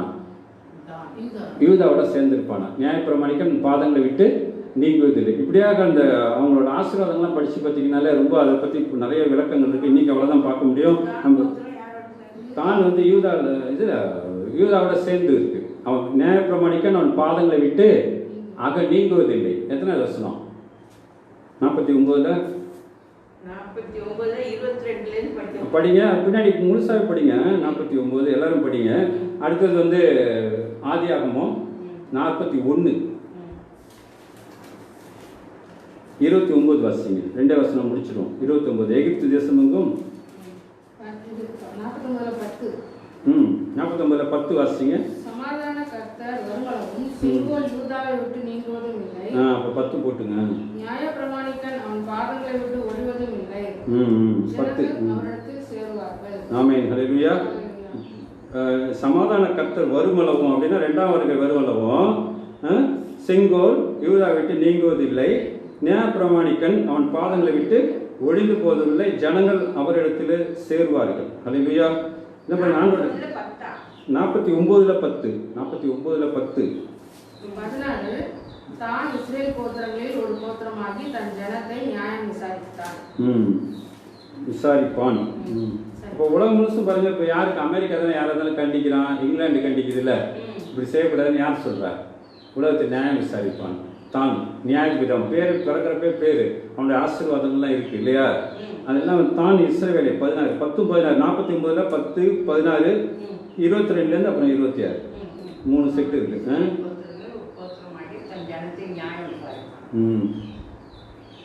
சரி, அடுத்தது வந்து 41 30 வாசிங்க. 41 29 30. அதன் பின் எகிப்து தேசம் எங்கோ 41 அதன் பின் பஞ்சம் உண்டாயிருக்கும் 7 வருஷம். அப்பொழுது எகிப்து தேசம் அந்த பரிபூர்ணம் எல்லாம் மறக்கப்பட்டிருக்கும். அந்த பஞ்சம் தேசத்தை வரப்போகிற மகா கொடுமையான பஞ்சத்தால் தேசத்தில் முன்னிருந்த பரிபூர்ணம் எல்லாம் ஒளிந்து போகும். இந்த காரியம் தேவனால் நிச்சயிக்கப்பட்டிருக்கிறது என்பதையும் தேவன் இதை சீக்கிரத்தில் செய்வார் என்பதையும் குறிக்கும் பொருட்டு இந்த சொப்பனம் பார்வோனுக்கு இரட்டித்தது. ஆகையால் விவேகமும் ஞானமும் உள்ள ஒரு மனுஷனை தேடி அவனை அதிகாக பார்வோன் ஏற்படுத்துவாராக. ஆமென். ஹல்லேலூயா. ஆகையால் விவேகமும் ஞானமும் உள்ள ஒரு மனுஷனை தேடி, அங்கதான் சொல்ற பக்தியும் அவர் சித்தம் செய்கிறோம்னு அங்க சொல்லப்படுது. இங்கே விவேகமும் பழைய ஏற்பாட்டில் வேகமும் ஞானமும் உள்ள ஒரு மனுஷனை தேடி அவனை எகிப்து தேசத்துக்கு அதிகாரியாக பார்வோன் ஏற்படுத்துவார். 30 அதன் பின் பஞ்சம் உண்டாயிருக்கும் 7 வருஷம். அப்பொழுது எகிப்து தேசத்தில் அந்த பரிபூர்ணமாக்கப்பட்ட நாட்கள் மறக்கப்பட்டு போகும். அந்த பஞ்சம் தேசத்தை பாழாக்கும். அப்போ என்னன்னா தேசத்தோட பொருளாதாரம் ஒரு பஞ்சம் ஒரு கொள்ளை வரப்போ என்ன ஆகும்? அந்த பழைய நாட்களில் நிறைய ஜனங்களோட ஆசீர்வாதம் இப்போ வரப்போற நாளில் என்ன ஆயிடும்? குறைஞ்சி. அது ப்ராக்டிக்கல். நம்ம சொல்கிறோம், வெளிப்பாடுன்னு கிடையாது, ப்ராக்டிக்கல் எல்லாமே சொல்கிறாங்க. இப்போ அந்த பொருளாதாரம்லாம் குறைஞ்சி போயிடும், ஜனங்க போக்குவரத்துலாம் குறைஞ்சி போயிடும். ஃப்ளைட்டில் போகிறது, காரில் போகிறது, சும்மான இதுக்காக போகிறது, அதுக்காக டூரிஸ்ட் போகிறது, ஜெபம் பண்ணுறேன்னு போகிறது, எல்லாமே கிறிஸ்தவ ஜனங்க இது எல்லாமே சொல்கிறாங்க. இங்கேருந்து அங்கே போகிறது, 4 மாடிக்கு போகிறது, 8 மாடிக்கு போகிறது, வேளாங்கண்ணிக்கு போகிறது, எல்லாமே என்ன ஆயிடும்? குறைஞ்சி போயிடும். எல்லாம் இது புனித பயணம் போகிறது எல்லாமே எக்ஸலம் புனித எல்லாம் நின்று போயிடும். ஏன்னா எல்லாருக்கும் போகணுன்னா 7-8 ஊசி போட்டு 10 டெஸ்ட் பண்ணி போவீங்களா? நீங்கள் காசு இருக்கு இன்னும் போவீங்களா? எல்லாம் புனித பயணம் யார் சொன்னாங்க? இன்னைக்கு அந்த இடம் எருசலேம் வந்து பாவ நகரமாக இருக்கு. அது அந்த நாளில் கர்த்தர் வரனால சோதம் என்று அழைக்கப்படும் இருக்கு. அப்போ கர்த்தர் வரப்போறதே எருசலேம் தாங்க. கீழே இருக்க எந்த மலையில? சியோன் இந்த மலையில தான் வந்து இறங்குறாரு. எந்த மலையில இறங்குறாரு? ஒலிவ மலையில இருந்து இறங்குறாரு. அப்போ எருசலேமுக்குள்ள அவ்வளோ பாவ நகரமா ஆயிட்டு அதுல போய் பரிசுன்னு சொல்லி கூட்டிட்டு போய் ஃப்ளைட்ல அதுல காசு சம்பாதிச்சு எல்லாமே தப்பு தான். யார் செஞ்சாலும் புனித ஸ்தலம்னு சொல்லி கூட்டிட்டு போறது. அவங்க வேற மாதிரி செய்யறாங்க. அவங்க ஆவிக்குரிய ஜனங்கன்னு சொல்லிட்டு இவங்க வேற மாதிரி செய்யறாங்க. அப்படிதானே செய்யறாங்க. 50,000 கொடுங்க, 1 லட்ச ரூபா கொடுங்க, எல்லாமே தப்பு தான். அந்த நகரம் இப்போ இன்னைக்கு என்ன இருக்குன்னா அறிவிக்கப்பட்டிருக்கு. டெல் அவிவ் என்ன நகரம்? ஓரிணைச்சலுக்கு தலைமை நகரம்னு உலகத்துக்கு மைய நகரம்னு அறிவிக்கப்பட்டிருக்கு. அடுத்தது எருசலேமுக்கு மாற்ற போறாங்க. எருசலேம் முழு இதாக வரல, வந்து அங்கெல்லாம் மாற்ற போறோம்னு சொல்லி 2018 அறிவிப்பு கொடுத்து எல்லாம் நெட்லேயே வந்துருச்சு. எல்லாரும் பார்த்தோம். அங்கே ஓரிணைச்சலுக்கு 1 லட்சம் பேர் கூடி ஊர்வலம் போனாங்க. அங்கே இருக்கிறவங்க 1 கோடி பேர், 1 லட்சம் பேர் அந்த ஊர்லேயே இருக்கிறான். அப்போ அந்த நகரம் என்ன நகரம்? அது மேலே யார் வரப்போறா? அந்தி கிறிஸ்து ஆளுகை செய்ய போறாங்க. அதை போய் நீங்க முத்தம் கொடுத்துட்டு இருக்கீங்க. இப்போ புரியல. காலங்களையும் காலம் மாறுறத புறாவும் தகவலான் குருவியும் காலம் மாறுகிறத உணர்ந்துருக்கு. இங்கேருந்து மைக்ரேஷன், இங்கேருந்து அங்கே போகுது, இங்கே அது தெரியல, என்ன நடக்குதுன்னே தெரியாமல் என்ன பண்ணிட்டு இருக்காங்க ஒரு கூட்டம். அதனால தான் இப்போ அங்கே சங்கீதத்தில் வாசித்தோம்ல, பொய்யை நான் அருவருக்கிறேன். பொய் வேண்டாம். பொய்யான காரியங்களுக்குள்ள ஜனங்க நடந்து போகிறாங்க.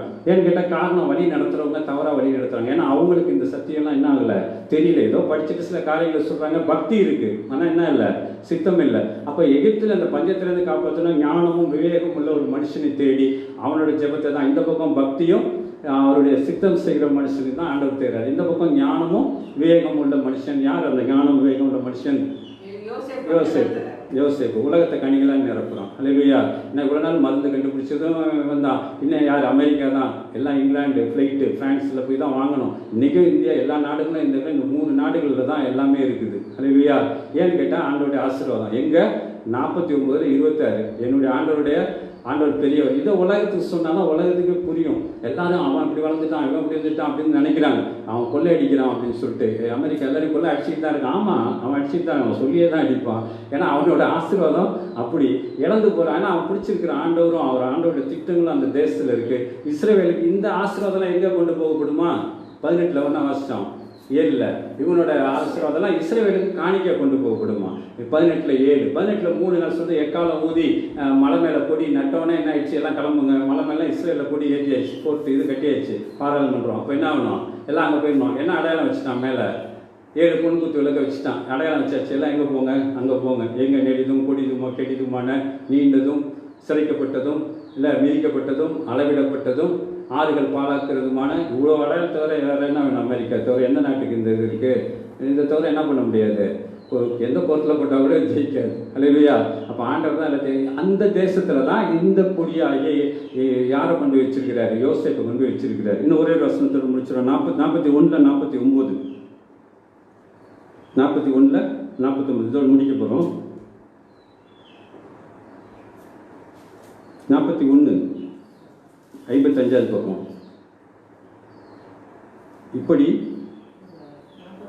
49 இப்படி யோசேப்பு அளவிறந்ததாய் கடற்கரை மணலை போல மிகுதியாய் தியானத்தை சேர்த்து வைத்தான். அது அளவுக்கு அடங்காததாய் இருந்தது. பஞ்சமுள்ள வருஷங்கள் வருவதற்கு முன்பே யோசேப்புக்கு 2 குமாரர் பிறந்தார்கள். அவர்களை ஓன் பட்டணத்து ஆசாரியாகிய போத்திப்ராவின் குமாரத்தியாகிய ஆஸ்தாது அவனுக்கு பெற்றார். அப்போ என்னாச்சு? பஞ்சமுள்ள வருஷங்கள் வருவதற்கு முன்பே இல்லையா? இங்கே ஞானமுள்ள மனுஷனா செய்யலாம். இதெல்லாம் தானியத்தை என்ன பண்ணானா? சேர்த்து வச்சான். அப்போது இந்த பஞ்ச நாளில் நம்ம இது பண்ணிவிட்டு இன்னைக்கு தானியங்கிறது என்னது? உணவு, தானியம், வார்த்தை. இந்த வார்த்தையை என்ன பண்ணணும்? இந்த நாட்களில் சேர்த்து வச்சு ஜனங்கள் கொடுக்கணும். ஏன்னா பஞ்சமான காலம் வரும். வார்த்தைக்கு பஞ்சம் உள்ள காலம். அங்கே இதில் 1 சாமுவேல் 3ஆம் அதிகாரத்தில் என்ன படித்தோம்? அந்த நாளில் சத்தியம் வார்த்தை அபூர்வமாக இருந்தது, அப்பிரதிச்சயமான தரிசனமும் இல்லை. இங்கே என்ன பார்த்தா 49 ஞானமுள்ள மனுஷன் 41 வாசிக்கிறோம். இது அடுத்ததுல எதில் வாசிக்கிறோம்? இப்போ 41-49 வாசி. இப்படி யோசேப்பு அளவிறந்ததாய் கடற்கரை மணலை போல மிகுதியாய் தானியத்தை சேர்த்து வைத்தான். அது அளவுக்கு அடங்காததாய் இருந்தது. அடுத்தது 50 பஞ்சமுள்ள வருஷங்கள் வருவதற்கு முன்பே யோசேப்புக்கு 2 குமாரர் பிறந்தார்கள். அவர்களை ஓன் பட்டணத்து ஆசாரியாகிய போத்திப்ராவின் குமார்த்தியாகிய ஆஸ்னாத்து அவனுக்கு பெற்றார். அதான் 2 பேர் யாரு? எப்ராயிம், மனாசே. அப்போ பாருங்க, அழகாக அப்படியே வந்துடுச்சு. இப்போ ஒரு ஞானமுள்ள ஒரு மனுஷன் வேணும். அவன் தான் இந்த பஞ்ச காலத்தில் இன்னும் வர நாள் எப்படி இருக்குமா? இந்த கடந்த 7-8 வருஷத்தில் ஜனங்க நல்லா சாப்பிட்டது, 10 வருஷத்தில் சாப்பிட்டது இன்னும் 10 வருஷத்துக்கு என்ன பண்ண வேண்டியிருக்குமா? அது முழுங்குற அளவுக்கு இருக்குமா? 7 கொழுத்த பசுக்கள், 7 மெலிந்த பசுக்கள். வாசிச்சோமா? சிஸ்டர் ஒரு இது சொல்லிட்டு போயிருக்காங்கல்ல, 7 பஞ்சகாலம் வரும் 2014 வரைக்கும், 14லேருந்து 21 வரைக்கும், 21லேருந்து இது வரும், எழுப்புதல் வரும்னு ஆண்டவர் சொல்கிறேன்னு சொல்லியிருந்தாங்க. சொல்கிறேன் அதே மாதிரி இப்போ இந்த இடம் வந்துடுது. இந்த இடம் என்ன இருக்குது? இவ்வளோ இந்த நாளில் இருந்த இந்த பஞ்சம், அந்த கொரோனா நோய், இந்த எல்லா பணம் மதிப்பீடு எல்லாம் சேர்ந்து என்ன கொண்டு வரும்? பெரிய ஒரு லாஸை கொண்டு வரும். இது ஆண்டோட திட்டம். எந்த மனுஷனையும் சொல்லி நம்ம என்ன இல்லை, பிரயோஜனம் இல்லை. இது எல்லாத்துக்கும் ஆண்டோட்ட தான் பதில் இருக்குது, வேதத்தில் தான் பதில் இருக்குது. இந்த பஞ்ச காலத்தில் தப்பு வைக்கிறதுக்கு ஒரு மனுஷனை, ஞானமும் விவேகம் உள்ள ஒரு மனுஷனை தேடின்னு அந்த மனுஷன் ஜெபிச்சாதான், அந்த மனுஷனை வச்சு தான் நான் இதெல்லாம் என்ன பண்ண முடியும்? சரி பண்ண முடியும். பஞ்ச காலத்தில் வசனம் கிடைக்காது. சபை கூடி வராத நாட்களில், சரியான வசனம் இல்லாத நாட்களில் அந்த பஞ்சம் அப்படி தானே இருக்குது. இதெல்லாம் பார்த்தா நிறைய பேருக்கு போகல தானே. அப்போ நிறைய பேர்கிட்ட பஞ்சம் தானே இருக்குது, வசனத்துக்கு பஞ்சம் தானே இருக்குது. வசனத்தின் வெளிப்பாடுகள் சத்தியத்திற்கு எவ்வளோ பஞ்சம் இருக்குன்னு தெரியுதா? இவ்வளோ நாள் இப்போ 35 நாளாக கேட்டுருக்கல, எவ்வளோ பஞ்சம் உலகத்தில், வசனத்தில் பஞ்சம் இருக்குது, குறைவு இருக்குது. அப்போ அதெல்லாம் திருப்பி அதான் சொல்கிறோம். 1 சாமுவேல் 3ஆம் அதிகாரம் 1ஆம் வசனம். அந்த நாட்களில் சத்தியம் அபூர்வமாக இருந்துச்சு. சரியான இது இல்லை, மேலோட்டமாக படிச்சுட்டு இருக்கிறாங்க. ஏதோ பார்த்துட்டு டிவிலையும் படிக்கிறாங்க, ஒரு பக்கம் சர்ச்சுக்கு போயிடறாங்க, இங்கே பார்த்துக்கிறாங்க, ஏதோ ஒரு காணிக்கை அனுப்பிச்சிட்டு அப்படியே அவங்க தானாக உள்ளே போய் இதெல்லாம் தெரிஞ்சுக்கணும், தேடினா தான் கண்டுபிடிக்க முடியும். அப்போ யோசேப்பு அந்த தானியத்தை கடற்கரை மணலை போல சேர்த்து வச்சுருந்தாங்க. அப்போ நிறைய சேர்த்து வச்சிருந்த அந்த வேத அறிவு தான் இன்னைக்கு ஜனங்களை என்ன பண்ணோம், பஞ்சத்திலிருந்து மீட்கும். விவேகமும் ஞானம் உள்ள ஒரு மனுஷனை தேடினா 41 எத்தனை வசனம் அது? 30 அப்படிதானே? 41 30 சரி, அது 49 முடிச்சிட்டோம். இப்போ பார்க்கறது வந்து பஞ்சம் வரும்னு சொல்லி பார்த்தோம்ல.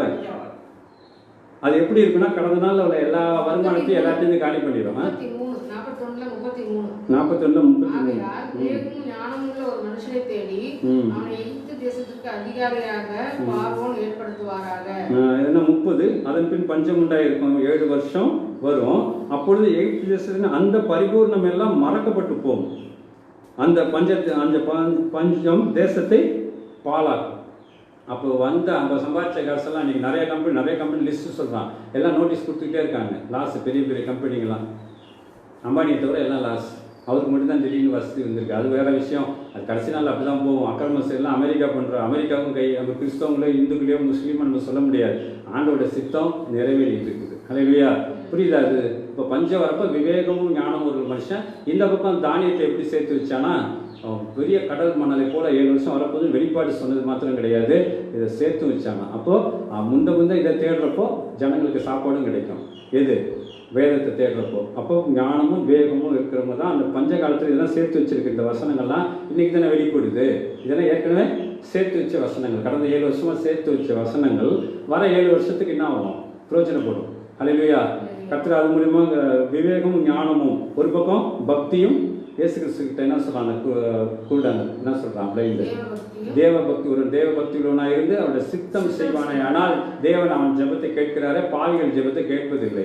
பாவிகள்னா யாரு? சித்தம் செய்யாதவங்கலாம் ஆவிக்குரிய பாவி. அழைக்கப்பட்டிருந்தோம், கண் திறக்கப்படாதவர்கள். அவங்களுடைய ஜெபம், அவங்களுடைய ஐக்கியம், அவங்களுடைய எழுப்புதெல்லாம் ஒரு டவர் மாதிரி ஆகி ஒரு நாளைக்கு பாபேல் போகிற மாதிரி எல்லாம் ஒன்றா எல்லாரோட பக்தியும் டிவிலேயே ஒரே இடத்துக்கு போகுது. ஒரு காசு எல்லாம் ஒரே இடத்துக்கு போவோம், வியாபாரிகள் பங்கெல்லாம் போவோம், எல்லாம் போவோம். ஆனால் ஒரு நாளைக்கு அது என்ன ஆயிடும்? தேவன் ஒரு நாளைக்கு பேச்சில் குழப்பத்தை உண்டு பண்ணிடுவார். வேதம் தான் நமக்கு வழி, நானே வழியும் சத்தியமும் ஜீவனுமா இருக்கிறேன். அல்லேலூயா. இப்படியாக இஸ்ரவேலை போஷித்து இந்த சூரியன் சந்திரன் ஒளிந்து போகும் வரை இந்த சந்ததி ஒளிந்து போகிறார். அந்தந்த தேசத்தில் கொண்டு போய் வச்சுட்டார். அந்த நாடு சரியாயிடுச்சு, நம்ம உங்களை அழிச்சிட்டோம். எல்லாரையும் யார் அழிச்சிட்டா? ஹிட்லர் அழிச்சிட்டாரு. அது சாபம் எல்லாம் கரெக்டு தான். ஆனால் அவர் சொன்ன வாக்குத்தத்தம் நிலையில் இருக்கும். அல்லேலூயா. அல்லேலூயா. நிலையில் இருக்கும். ஜெபிக்கும். கர்த்தராவே துதிக்கிறோம். பஞ்சகாலம் வர காலம், வேதத்துக்கு ஒரு பஞ்ச காலம். ஜனங்கள் இன்னும் பிரதிச்சயமான தரிசனம் இல்லாமல் ஏதோ பக்தி என்று சொல்லி அனல் இல்லாமல் குளிர் இல்லாமல் ஓடிக்கொண்டிருக்காங்கப்பா. இன்னும் வேதத்தின் சத்தியங்களை சேர்த்து வைத்த சத்தியங்களை இந்த 7 வருஷத்தில் வெளிப்படுத்தி தேவஜனங்களை வருகைக்கு ஆயத்தப்படுத்தும்படிக்காக செபிக்கிறோம். நன்றியோடு துதிக்கிறோம். அன்பின் பரம்பிதாவே துதிக்கிறோம், சோஸ்தரிக்கிறோம். கேட்ட சத்தியமானது எங்கள் தேவனை இஸ்ரவேலுக்கு உறுதி செய்த தேவன், இஸ்ரவேலின் பரிசுத்த என்னுடைய தேவனாக இருக்கிறார். அவருடைய ராஜ்யத்தில் நீதி தேடுங்கள், மற்ற எல்லா வேலைகள் எல்லாம் உங்களுக்கு கூட்டி சேர்த்து கொடுக்கப்படும். ஒன்றை குறித்தும் கவலைப்படாதீர்கள், எல்லாத்தையும் பார்த்துக் கொள்கிற தேவன் யெகோவா ஈரே நமக்கு உண்டு. அல்லேலூயா. அல்லேலூயா. துதிக்கிறோம். அந்த யோசேப்பின் சிரசின் மேலே ஆசீர்வாதம் தங்கும். அவன் சகோதரர்கள் சிறந்தவன் மேலே, அதாவது யூதா கோத்திரத்தில் கிறிஸ்து மேலே, அவருடைய உச்சந்தரை மேலே தேவனுடைய வல்லமை இறங்கி அந்த பூமியை அவர் விசுவசிக்கிற ஊரில் ரட்சிக்கும். அது வசனத்தின் வழியாக வெளிப்பட்டதற்காக நன்றி செலுத்தி உலகத்தை கனிகளாக நிரப்புவது வேறு, ஆவிக்குரிய கனிகளாக நிரப்புவது வேறு. அப்பா, எங்களோட ஆசீர்வாதமும் ஆவிக்குரிய ஆசீர்வாதம், அதன் வழியாக தான் எங்களுக்கு பூமிக்குரிய ஆசீர்வாதம். உலகத்தின் ஐஸ்வர்ய மயக்கம், அப்பா சிற்றின்ப மயக்கம் எல்லாம் எங்களை, அப்பா சிறு சிறு காரியங்களுக்கு நாங்கள் ஆசைப்படுறது எல்லாம் இருந்தாலும் முந்த உண்மை தேடணும். நீங்கள் எல்லாத்தையும் பார்த்துக் கொள்வீங்க. நாங்கள் நன்றி செலுத்தி ஜெபிக்கிறோம். கொடுத்த வார்த்தைக்கு சத்தியத்துக்காக நன்றி செலுத்தி ஜெபிக்கிறேன். இயேசு கிறிஸ்துவின் ஜெபிக்கிற ஜெபங்கள் எங்கள் ஜீவனுள்ள நல்ல பிதாவே. ஆமென். என் ஆத்துமாவே எல்லாம் என் ஆத்துமாவே கர்த்தரை சோஸ்திரி, என் உள்ளமே பரிசுத்த நாமத்தை சோஸ்திரி. என் ஆத்துமாவே கர்த்தரை சோஸ்திரி. கர்த்தர் செய்த சகல உபகாரங்களை மறவாது. ஆமென். கர்த்தராகிய இயேசு கிறிஸ்துவின் கிருபை, பிதாவாகிய தேவனுடைய அன்பு, பரிசுத்தாவின் அநீதியும் ஐக்கியமும் இன்றும் என்று சதாகாலமும் நம்முடைய ஆண்டவராகிய இயேசு கிறிஸ்து 2ஆம் வருகை வரை நம் அனைவரும் கூட என்னென்னைக்கும் இருப்பதாக. ஆமென். ஆமென். ஹல்லேலூயா.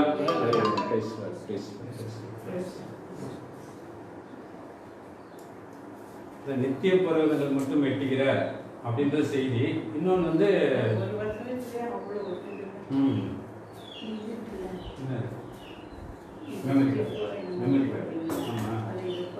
எல்லாமே இருக்குல்ல, எல்லாமே போய் ஏற்றினாங்க. கற்பினாச்சா, சொல்லிச்சா